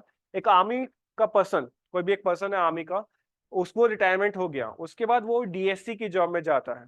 Like DSC is again semi government, मतलब गवर्नमेंट के अंडर, स्टेट गवर्नमेंट के अंडर वर्क कर रहा है, जहां पर उन्हें नॉर्मली हथियार लेके खड़ा कर दिया जाता है। वो भी गवर्नमेंट की जॉब है, पहली वाली भी गवर्नमेंट की जॉब है। तो अब आप जिसके बेनिफिट उठाना चाहते हैं एक्स्ट्रा में, आप उठा सकते हैं। Like if you want to go to military hospital you can. अगर आप प्राइवेट हॉस्पिटल में जाना चाहते हैं, लाइक जो भी हमारे पास कैंटोनमेंट बोर्ड वाले होते हैं, तो वहां का गवर्नमेंट, वहां का जो बियर करेगा वो सेकंड जॉब के थ्रू बियर होगा। अगर एमएच जाएंगे तो वो आपका फर्स्ट जॉब के थ्रू बियर होगा। लाइक इसका दूसरा एग्जांपल मैं आपको देना चाहूंगा। आपने पैरामिलिट्री फोर्सेस में वर्क किया है, तो आपके पास जितने भी बिल्स लगते हैं हॉस्पिटल्स के, अच्छा पैरामिलिट्री वहां पर नहीं जा सकते मिलिट्री हॉस्पिटल्स में, ये चीज पता होनी चाहिए आपको, ठीक है। तो पैरामिलिट्री के लिए अलग एलोकेटेड हॉस्पिटल्स होते हैं, तो आप वहां से बियर कर सकते हैं। प्लस मान के चलिए पैरामिलिट्री जो भी पर्सन था पैरामिलिट्री का, उसने वॉलंटरीली रिटायरमेंट लिया जस्ट आफ्टर 15 ईयर्स, और देन उसने स्टेट बैंक ऑफ इंडिया का कोई भी पेपर दिया, लाइक पीओ या क्लरिकल कोई सा भी पेपर दिया, तो अब अगेन वो दोनों बेनिफिट्स का यूज कर सकता है, ठीक है। एसबीआई का भी करना चाहे, बड़े हॉस्पिटल में जाना है, पूरा बियर करेगा गवर्नमेंट एसबीआई, तो वो वहां पे बियर करे। अदरवाइज जो हमारे पास पैरामिलिट्री ने ऑप्ट किए हैं वहां पर भी जा सकता है। तो दोनों प्रोविजंस अप्लाई होते हैं। Got it? Now next one is article 39 clause A, most important just because it is added through, अरे यार अभी तो बताया है 86, कौन सा? बिल्कुल 42nd, 86 मत लिख देना, 45th है उसमें, ठीक है। तो यहां पर याद रखिएगा, फ्री लीगल एड इतना इंपॉर्टेंट है। नालसा 87 में प्रोड्यूस होता है। मान के चलो मैं बहुत गरीब हूं, जो कि मैं हूं, ठीक है। अरे नहीं, मतलब मान लीजिए कि कोई भी गरीब इंसान अगर अपने आप को कोर्ट में पेश नहीं कर सकता, तो उसके लिए फ्री लीगल एड का कॉन्सेप्ट हमारे पास आर्टिकल 39 क्लॉज ए में दिया हुआ। याद रहेगी ये चीज, छोटी सी बात। फ्री लीगल एड की रिगार्डिंग बहुत चीजें आपसे पूछी जाती है। फ्री लीगल एड में सिर्फ आपको यहाँ पर इतना ही याद रखना, नॉट मोर। लेकिन जब सर ने आपको ये चीज करवाई होगी, तो यहीं पर आपको नालसा के बारे में बताया होगा, सालसा के बारे में बताया होगा। लाइक स्टेट लीगल अथॉरिटी होती है हमारे पास, वो हमारे पास सालसा के अंडर आती है, और जो नेशनल होती है हमारे पास वो नालसा के अंडर आती है। तो इट्स अ सब पार्ट ऑफ आर्टिकल 39 क्लॉज ए। यहाँ पर आप सिर्फ इतना याद रखेंगे, ये आपके पास मैच द फॉलोइंग में आएगा। एक साइड 39 लिखा होगा, दूसरी साइड 39 क्लॉज ए लिखा होगा। 39 क्लॉज ए को आपको सिर्फ मैच करना है, that is nothing but free legal aid. यहाँ लिखा है equal justice and free legal aid to poor, गरीब। अच्छा, question is already form from this article, जहां पर पूछा गया था कि फ्री लीगल एड ऑप्ट करने के लिए क्या क्या criterias. If I am not wrong, I think 2019 में पूछा गया यूपीएससी में क्वेश्चन। 4 पर्सनालिटीज दे दिया, लाइक ओल्ड मैन दे दिया, वहां पर ओल्ड वुमेन दे दिया, एससी दे दिया, और एक और कोई जनरल नाम दिया था। तो यू हैव टू चूज 1 2 3 1 1 2, और लाइक इस टाइप से हमारे पास ऑप्शन बना दिए थे। तो इस टाइप के क्वेश्चंस आएंगे तो आपको नालसा को प्रेफर करना है, ठीक है। नालसा के अंदर ये सब कुछ लिखा हुआ है। मैं नालसा करवाऊंगा मिसलीडियस में, या फिर जहां पर भी मैं अपना जुडिशरी करवा रहा हूँ, ठीक है। यहाँ पर नालसा मैं बिल्कुल नहीं कराने वाला, बहुत लंबा है वो। Next one is Gandhian principle start हो गया एक छोटा सा। First one is organisation of the village panchayat, although it was organised It is organized by 73rd Constitutional Amendment Act. So before organization, it was there in DPSP. Nowadays, it will become a part of Constitution. Okay? ये constitutional amendment act के through आया है. बाकी सबको भी हम implement करने की कोशिश कर रहे हैं, but by legal ways, by legal laws, by statutory laws. But इसको हमने इतनी प्रेफरेंस दी कि इसको हम कॉन्स्टिट्यूशनल अमेंडमेंट एक्ट के थ्रू लेकर आए. Got it? सो याद रखिएगा, article 14 is bit important.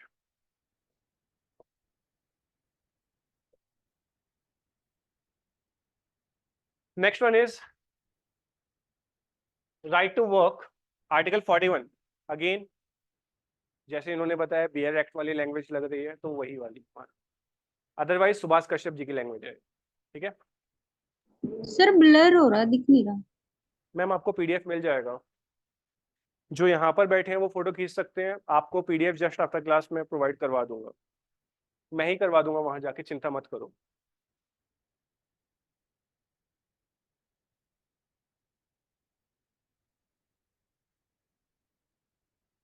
Done हो गया. ओके.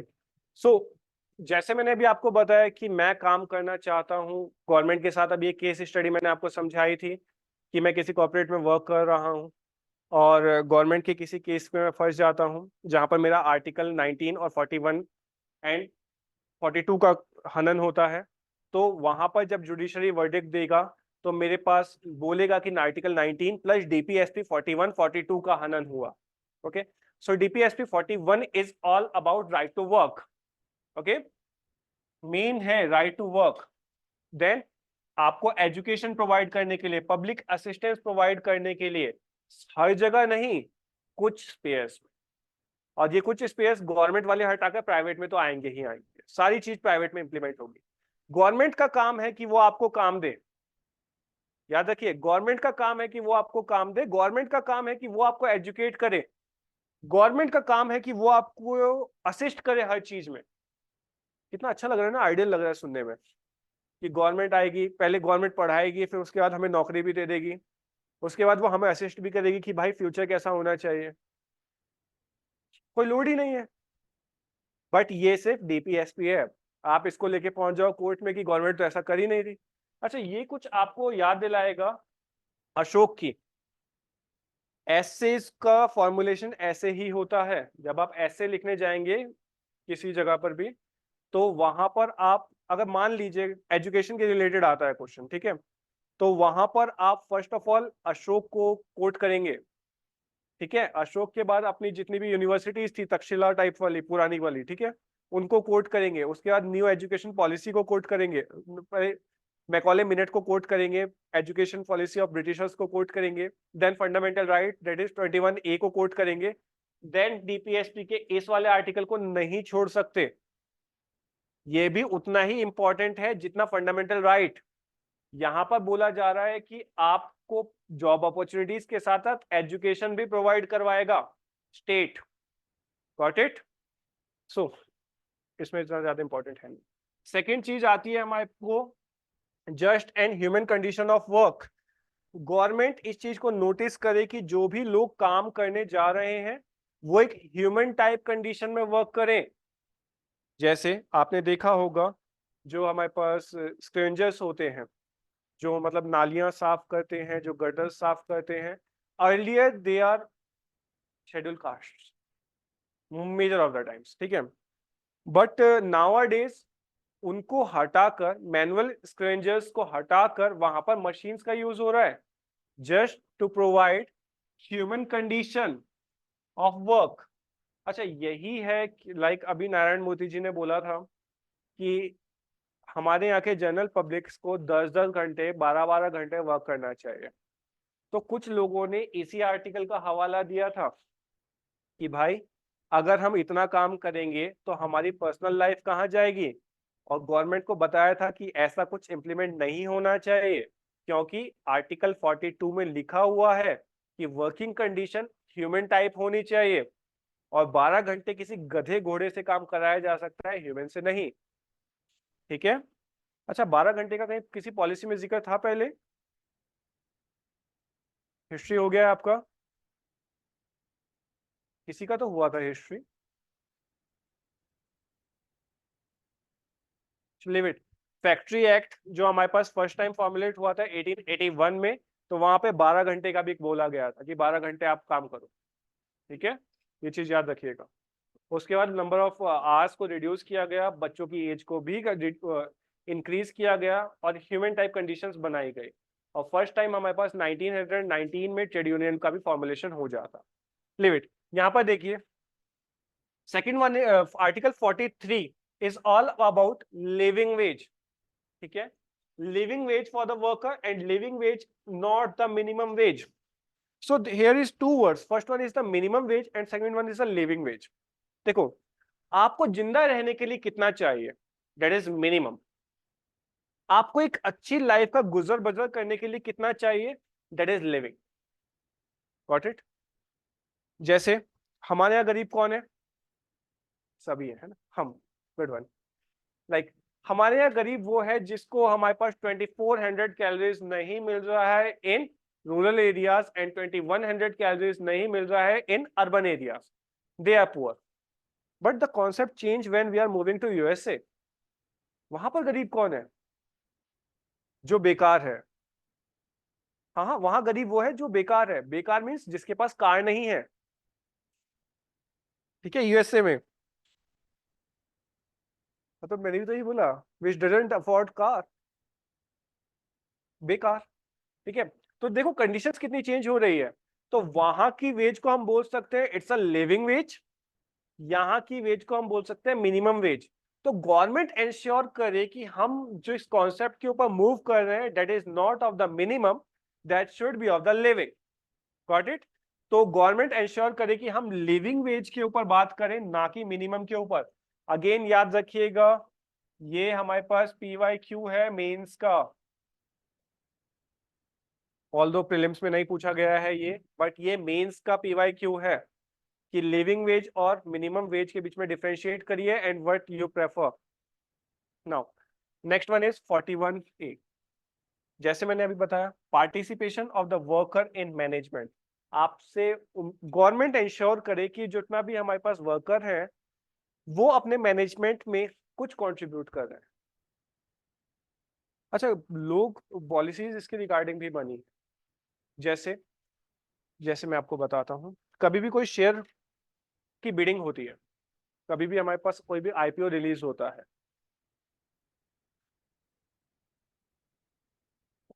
तो आपने देखा होगा वो IPO पहले जनरल पब्लिक के लिए ओपन होता है।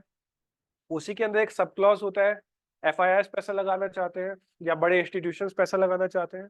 प्लस तीसरा कई बार तीसरा क्लॉज होता है जिसमें लिखा होता है कि अपने वर्कर्स भी इसमें पैसा लगा सकते हैं। और वर्कर्स के लिए जो अलॉटेड होता है, जो पैक होता है, वो थोड़ा सा मिनिमम रहता है, लाइक 5 to 10%। आप याद कीजिए LIC का जब IPO रिलीज हुआ था, तो उसमें जितने भी वर्कर्स हैं उनके पास अपॉर्चुनिटी थी कम प्राइस पे बिड करने की, और कईयों ने किया भी होगा। ठीक है, तो ये क्या है कि आप गवर्नमेंट इंश्योर कर दिए गवर्नमेंट एंटिटीज में कि वहां पर मैनेजमेंट में जितने भी वर्कर्स हैं वो भी पार्टिसिपेट कर सके। ठीक है, और जैसे मैंने अभी आपको थोड़ा से पहले एल्टन मायो का जो थर्ड फेज ऑफ एक्सपेरिमेंट बताया था, again they are the same thing. सिर्फ एंश्योर कर सके, प्राइवेट में ऐसा इजीली नहीं होता है। फीडबैक बॉक्स हर जगह रहता है, आप उसमें को नहीं लगता वो कभी खुलता भी हो, कुछ इंस्टीट्यूशंस में तो कभी नहीं खुलता है। अच्छा, गवर्नमेंट एक और चीज याद रखिएगा, इसी चीज को इंश्योर करने के लिए गवर्नमेंट कभी भी कोई पॉलिसी लेकर आती है तो उसे पब्लिक अफेयर में भी ओपन करती है। लाइक कि अगर कोई जनरल पब्लिक में से पर्सन्स जो भी हैं अपनी रिकमेंडेशंस देना चाहें तो गवर्नमेंट को रिकमेंड कर सकते हैं और गवर्नमेंट उसको पढ़ती है। याद रखिएगा, कोई भी पॉलिसी आए, लाइक अभी फॉरेस्ट के रिगार्डिंग जितना भी हमारे पास wild life protection act amend किया गया है, इसके लिए भी हमारे पास 10 से 12 दिन के लिए ओपन किया गया था पोर्टल। अगर if you want to suggest something good, you can suggest it.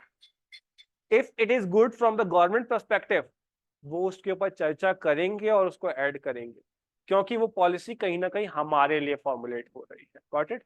So it is included 43A। Again it was not in the original constitution, it was amended. कौन से अमेंडमेंट से? वाओ, अरे अरे भाई देखो, 4 ही तो हुए हैं 40 सेकेंड से, इतना याद रखने में क्या दिक्कत आ रही है? मैं क्वेश्चंस आपको साथ साथ बता रहा हूं कैसे आएंगे, फिर भी आप याद नहीं रख रहे हो। चलो, next one is uniform civil code. Uniform civil code, हर नागरिक के लिए एक जैसे लॉज होने चाहिए। इससे ज्यादा मैं नहीं बोलूंगा, बहुत बड़ी डिबेट हो जाएगी।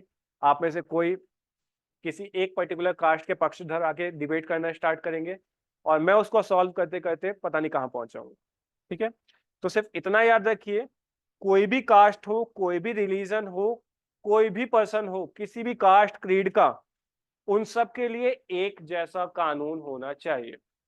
वो रिलीजियन अफेयर में बात करें, चाहे हम सिविल अफेयर में बात करें, चाहे हम क्रिमिनल अफेयर में बात करें, सबके लिए एक जैसी सजा का प्रावधान होना चाहिए। It was a short term known as, it is a short term for the UCC, uniform civil code. ठीक है, बहुत इंपॉर्टेंट है, प्रीलिम्स में इतना ज्यादा नहीं रहता है, बट मेंस पर्सपेक्टिव से बहुत इंपॉर्टेंट है, बहुत ज्यादा। Okay, now next one is article 45। Again याद रखिएगा, इसमें 86th constitutional amendment act of 2002। सुना है सर्व शिक्षा अभियान? स्कूल चले हम, एक पेंसिल, लड़की बैठी है, लड़का बैठा है, ओके, ऑब्जर्वेशन देखते हैं। उस पेंसिल में आगे लड़की बैठी होती है, लड़का? कुछ भी दो में से बोल दो, 50-50 प्रोबेबिलिटी है ना? लड़की भी बैठी होती है। तो यहां से, अच्छा, लड़की ही क्यों बैठी होती है, इसके पीछे क्या है? Okay, good one. तो ठीक है, सर्व शिक्षा अभियान is another name for universalization of education. ठीक है, तो वहां पर हमने बात करी थी कि 6 से 14 साल के बच्चों को हम मुफ्त में एजुकेशन प्रोवाइड कराएंगे। अच्छा, याद रखिएगा, education doesn't mean education only. यहाँ पर किताबें भी फ्री हो रही थी, यूनिफॉर्म भी फ्री हो रही थी, मिड डे मील का प्रोविजन भी इसमें था। लाइक सर्व शिक्षा अभियान already includes 5 ministries.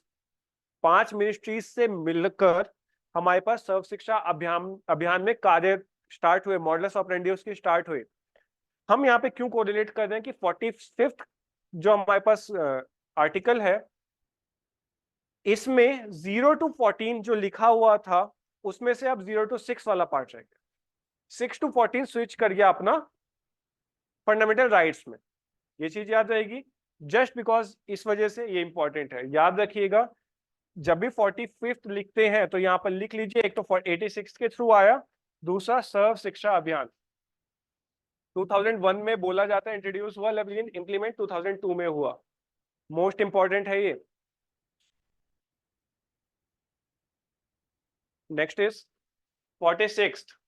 46th is related with again education and economic interest for scheduled caste, scheduled tribe and weaker section. So again आप scheduled caste, scheduled tribes के लिए थोड़ा सा upliftment दिखाएंगे, कॉन्सेप्ट दिखाएंगे आप इक्विटी का rather than equality का, is known in article 46। कुछ ज्यादा इसमें नहीं। Next one is standard of living and improvement in health. It was included in article 47। आप एनवायरमेंट को सेफ करेंगे, एनवायरमेंट सेफ होना चाहिए, आप एक हेल्दी लाइफ तभी जी पाएंगे। तो article 47 is related with the environment. अच्छा, एनवायरमेंट के लिए बेसिकली ये वाला नहीं है, ठीक है, याद रखिएगा, यहां पर एक हेल्दी एनवायरमेंट की बात की गई है, क्योंकि एनवायरमेंट के लिए भी जो डीपीएसपी डेडिकेटेड है, इट इज 2-3 आगे पीछे होता है उसका। दिस वन 48 क्लॉज ए, ठीक है, तो 48 clause A is totally dedicated with the forest and environment and wild life. आपको इनको भी प्रिजर्व करना है, आपको इन द सेंस स्टेट को। जब ओके, ये चीज याद रखिएगा, जितना भी मैंने अभी तक आप वर्ड करके बोला है, मैं आपको गवर्नमेंट मान रहा हूं कि आप सबकी नौकरी लग चुकी है, आप गवर्नमेंट इंस्टीट्यूशन में एक लीडरशिप रोल में है, तो अब आप जो भी पॉलिसीज बनाएंगे उसमें इन सब चीजों का ध्यान रखना, मैं ये प्रेफर कर रहा हूँ, ठीक है। सो आर्टिकल 47 में हमारे पास है कि जो भी आप पॉलिसी बना रहे हैं तो उसमें इंप्रूवमेंट ऑफ पर्संस का होना चाहिए और एक स्टैंडर्ड ऑफ लिविंग की बात करी गई है। ऐसा नहीं होना चाहिए कि आप डीएसपी से काम करवाने सिपाही वाला या फिर किसी भी अपर पोस्ट वाले पर्सन से काम करवाने उससे नीचे वाला, ठीक है। Next one is related with article 48, most important है जस्ट बिकॉज यहाँ पर एनिमल हस्बेंड्री की बात की गई है। याद कीजिए, इसको हमने गांधीयन में भी डाला है और इसको हमने लिबरल इंटेलेक्चुअल में भी डाला है। तो जब भी हम गांधीयन की बात करते हैं तो यहां पर उसके वो क्लॉज आते हैं लाइक आप किसी भी दूध देने वाले एनिमल को स्लॉटर नहीं करेंगे, ओके। सेकेंड जो इंपॉर्टेंट चीज इसमें आती है, अच्छा दूध देने वाले के साथ साथ even cow slaughter was there, ठीक है। काउ स्लॉटर स्पेसिफिक वर्ड लिखा हुआ है, गाय को तो नहीं मारेंगे, गाय हमारी माता है, ठीक है। इसके आगे का नहीं होता, मतलब वो लोगों ने खुद बनाया है बट आपको सिर्फ इतना याद रखना है कि गाय हमारी माता है तो उन्हें नहीं काटना है, ठीक है। एक यूपी का पेपर था आई थिंक 2002 का, तब की वो फोटो वायरल है जो जिसको सोच के आप लोग हंस रहे हैं। उसमें लिखा था गाय हमारी माता है, आगे हमको नहीं आता है, ठीक है।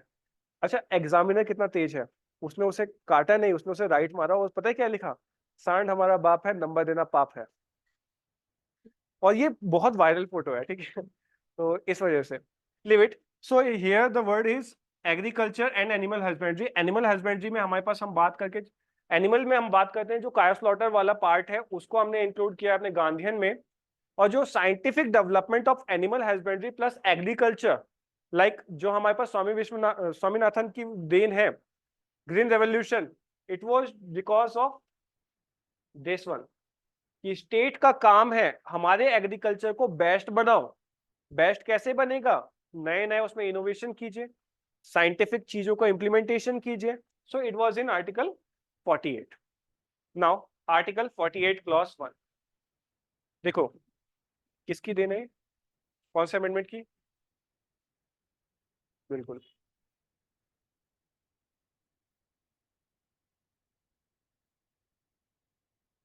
ओके। याद रखिएगा 42nd amendment act that is introduced in 1976 also known as living constitution. 1976 में ही क्यों इसको इंट्रोड्यूस किया गया, ग्लोबल पर्सपेक्टिव में, ग्लोबल में मतलब like not only in India, world level पर उस टाइम सस्टेनेबल डेवलपमेंट के बारे में हमारे पास कॉन्फ्रेंसेस होना स्टार्ट हुआ था। तो इंदिरा गांधी जी जो थी स्टेट में तो एक्टिव थी ही थी, इंटरनेशनली भी बहुत एक्टिव रहती थी, just like today's prime minister. State में तो है ही है, लाइक वोट लेने के लिए वो कुछ भी बोलेंगे कहीं पे भी जाके, जैसे कल उन्होंने तेलंगाना में बोल दिया और एक हफ्ता पहले उन्होंने राजस्थान में बोल दिया। जितना वो स्टेट में इन्वॉल्व है उतना ही वो इंटरनेशनली इन्वॉल्व है, समझ रहे हो ना। Same cosmetic personality was in past that is Shrimati Indira Gandhi, ठीक है। तो उन्होंने देखा कि वर्ल्ड का पर्सपेक्टिव चल रहा है सस्टेनेबल डेवलपमेंट के ऊपर। 1960 से डिबेट स्टार्ट होती है, 70s में तुझ पकड़ती है और 76 में हमारी इंदिरा गांधी जी क्या करती है, एक नया डीपीएसपी इंट्रोड्यूस करती है जिसमें बात की जाती है protection of environment, forest and wild life की। अब क्या है कि सरकार स्टेट फॉरेस्ट को बचाएगी, वाइल्ड लाइफ को बचाएगी और साथ ही साथ में पूरे एनवायरमेंट को बचाएगी। इसके लिए हमारे पास एनवायरमेंट प्रोटेक्शन एक्ट आता है, इसके लिए हमारे पास water act, air act, pollution act, पता नहीं कितने वेरियस एक्ट आते हैं। 2002 में हमारे पास बायोलॉजिकल एक्ट भी तो आता है हमारे पास 2002 में, थोड़ा सा माइंड स्किप कर रहा है उस चीज को। तो 2002 तक हमारे पास मेजर एक्ट्स आ जाते हैं। इवन अभी भी हमारे पास वाइल्ड लाइफ प्रोटेक्शन एक्ट को अगेन अमेंड किया गया है फर्दर। क्यों किया गया है, कोई वन, एनीवन? बस इतना याद रखिएगा, साइट्स की मॉरल ऑब्लिगेशंस थी, उनको फुलफिल करना था, इस वजह से हमने वाइल्ड लाइफ प्रोटेक्शन एक्ट को जल्दबाजी में इंट्रोड्यूस किया, अगेन अमेंड किया, ठीक है। सो ये चीज याद रहेगी आपको।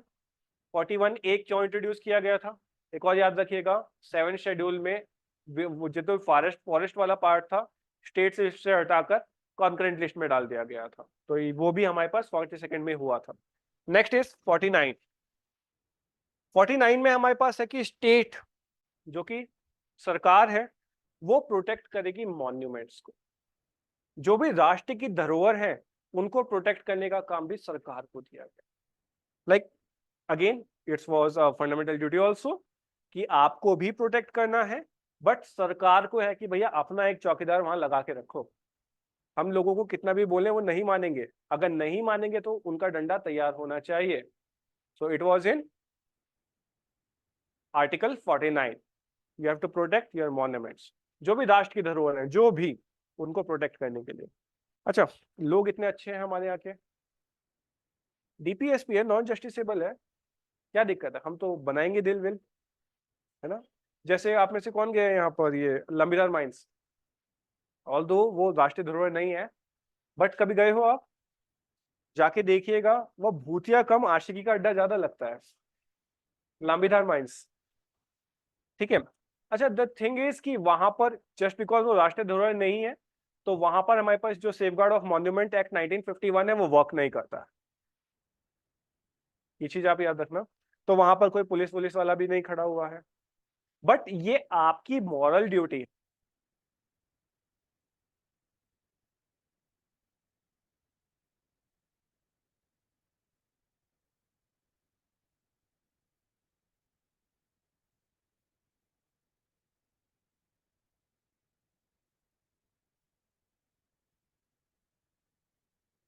Sir not audio.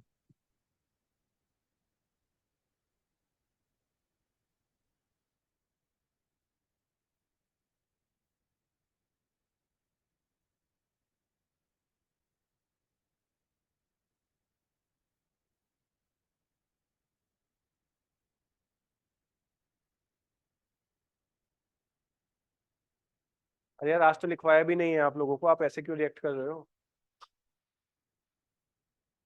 और आई डिडंट थिंक कि इतना बोर हो रहे होंगे, क्योंकि ये लेक्चर इतना बोर नहीं है।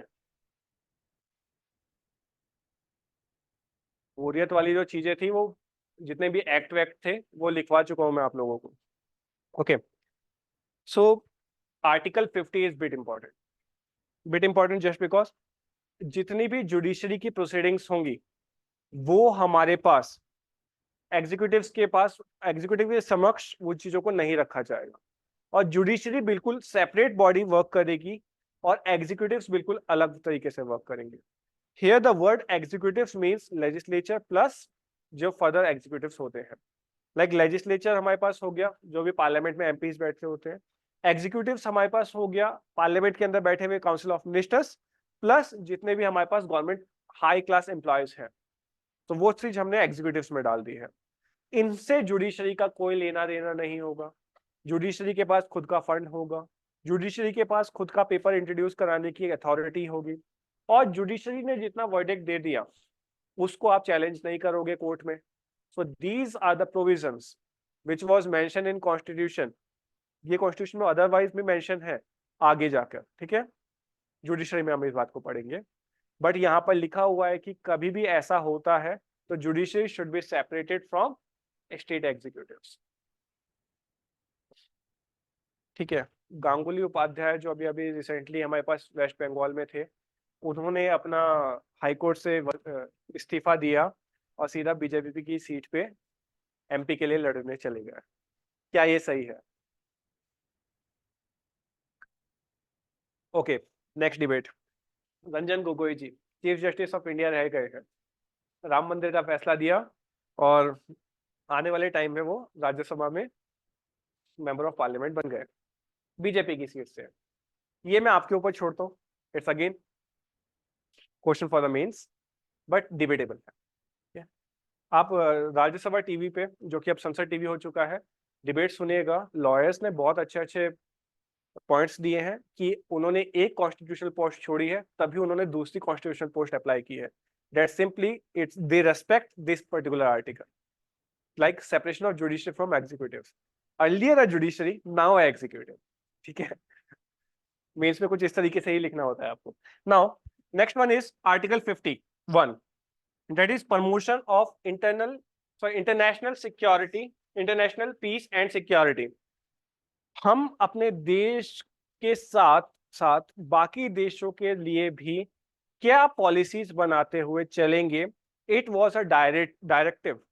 ये स्टेट को, हमारे स्टेट को डायरेक्टिव दिया हुआ है कि आप बेटर पॉलिसीज बनाएंगे सो दैट आपका कोऑर्डिनेशन कॉर्पोरेशन बढ़ता चला जाए।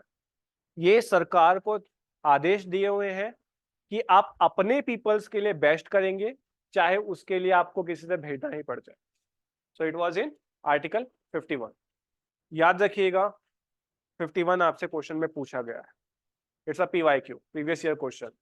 क्योंकि कई लोग सोचते हैं कि international security, international peace was not there in, ना एफआर में है, ना डीपीएसपी में है, ना ही एफडीज में है, but it was there in. Got it? So these are some DPSPs जो हमने कर लिया है। नेक्स्ट लिखिए conflict between fundamental rights and DPSP. लिख लो यार, ये आज खत्म करना है मुझे। It's all up to you, if you want तो आप लिखिए, वरना आप छोड़ सकते हैं।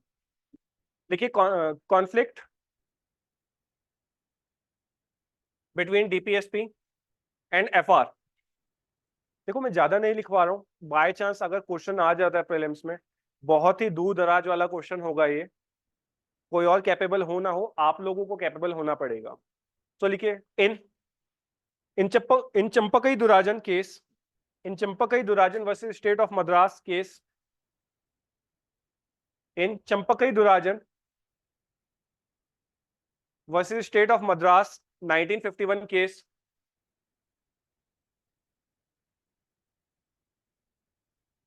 1991, 1951, 51, 91 कह रहा हूँ, 51, ठीक है 1951। Court court observes DPSP shall remain subordinate to fundamental right. DPSP shall remain subordinate to fundamental rights. Second लिखिए, in Kerala education bill case, cases wise लिखिएगा, ठीक है? केसेस लिखेंगे तो आपको याद रहेगा कि किस केस में कोर्ट ने क्या बोला है। In Kerala education bill case 1958, court observe the theory of court observes the theory of harmonization, like they both are hand in hand type of things. But again now दूसरा लिखिए, in Golaknath case, next third point, in Golaknath case, hierarchy में याद रखना बस इन्हें, ठीक है? Again ऐसे में काम आएंगे, मेंस में काम आएंगे, प्रीलिम्स में अगर एग्जामिनर बहुत अच्छा हुआ और तुम्हारे कॉन्सेप्ट को चेक कर रहा होगा, तब देगा एक साइड केसेस, एक side verdicts, you have to match them, ठीक है? लिखिए, in Golaknath case 1967, in Golaknath case 1967, apex court says fundamental rights cannot be amended, says fundamental rights cannot be amended for implementation of DPSP. Fundamental rights cannot be amended for implementation of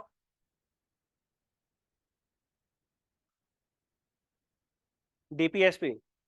Next, fourth case, in Minerva Mills case, in Minerva Mills Limited case, in Minerva Mills Limited case 1980,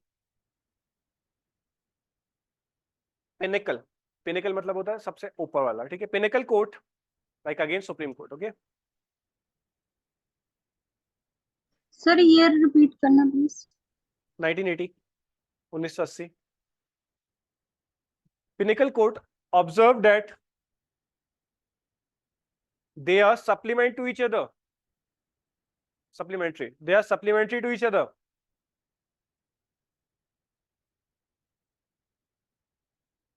now in Rajan Dwivedi versus union of India case, last one है, fifth है, ठीक है। In Rajan Dwivedi versus union of India case 1983, Dwivedi जिसको दो वेदों का ज्ञान, हाँ, त्रिवेदी मतलब तीन वेदों का ज्ञान, चतुर्वेदी मतलब चारों वेदों का ज्ञान। तो आपको जो यहाँ पे ज्योग्राफी पढ़ा रहे थे सिद्धांत चतुर्वेदी सर, तो उनको चारों वेदों का ज्ञान, ठीक है। नहीं ऐसा पास्ट से होता हुआ आ रहा है, सेज है नॉर्मली। सो आप भी आपका पूरा नाम, अच्छा नेगी है, क्योंकि ना इसमें मेनली जो होते हैं द्विवेदी वो कॉन्फ्लिक्ट करते हैं चतुर्वेदियों के साथ, क्योंकि नहीं होना चाहिए, है ना, इस वजह से। लिमिट लिखिए, Rajan Dwivedi versus union of India 1983, 1983, 83। Court says court says they both have same objectives,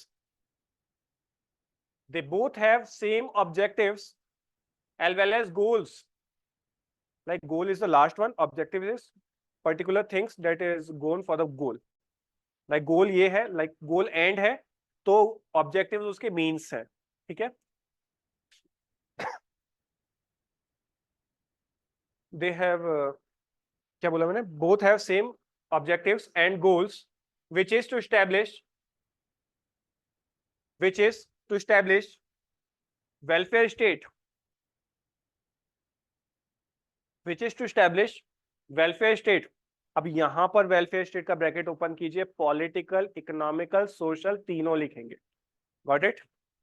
so these are the cases related between related to the DPSP as well as for the FRs, ठीक है। Next के implementations के लिए कुछ कुछ laws मैं आपको लिखवा देता हूं, जो मैंने अभी तक आपको बताया थे कि ये हमारे पास फंडामेंटल राइट्स हैं, तो इनका इंप्लीमेंट करने के लिए कौन कौन से लॉज हमारे पास फॉर्मुलेट हुए, लिखिए। इंप्लीमेंटेशन ऑफ DPSP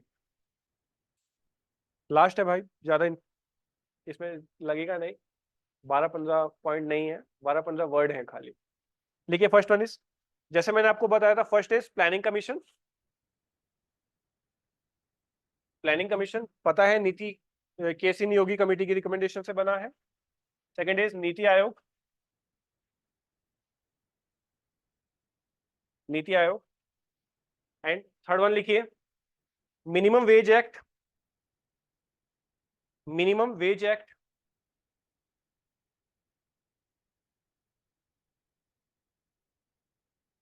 कौन सा ईयर है इसका, 1948। नेक्स्ट लिखिए इसके अंदर, child labour prohibition act, child labour prohibition act 1986। Next लिखिए, bonded labour abolishment act, bonded labour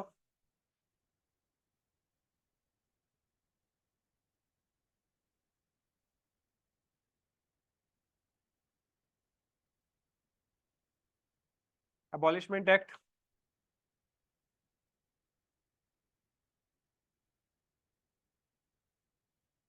कौन सा ईयर है इसका, बॉन्डेड लेबर एबॉलिशमेंट एक्ट, बहुत बढ़िया, गुड, 1976। ओके, ये तो ऐसी चीज थी जो मैंने नहीं पढ़ाई है, लेकिन एबॉलिशन ऑफ स्लेवरी कौन सा आर्टिकल, कौन से उसमें था, कौन से एक्ट में था,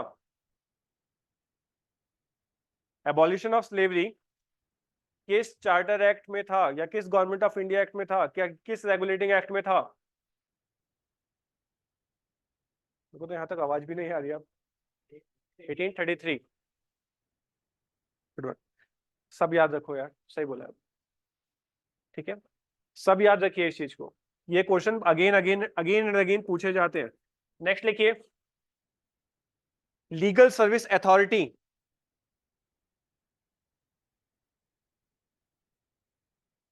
legal service authority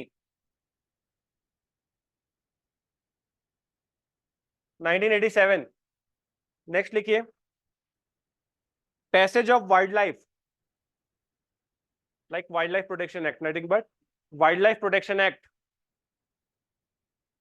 1972। Next is ancient and monument act, ancient monument act 1951 and Panchayati Raj institution 1951 1951 and last one is Panchayati Raj institution. ये तो कल आपकी डिबेट चल भी रही थी, आई थिंक सुना था मैंने। पंचायती राज चल रहा था ना आपका, चल रहा है, वो तो अपने आप में किताब है। 73rd constitutional amendment act 1992, that's all. ठीक है, वो बेहतर, इतना हिमालयन ब्लंडर नहीं करना है। पंचायती राज तो सबको क्रैम्प होना चाहिए। So it's all about today. अब जो नेक्स्ट क्लास होगी फंडामेंटल ड्यूटीज की होगी plus union executives. Fundamental duties कुछ ज्यादा नहीं है, आप कॉपी करके लाइएगा, मैं आपको पीडीएफ अभी प्रोवाइड करवा दूंगा। Okay, see you soon.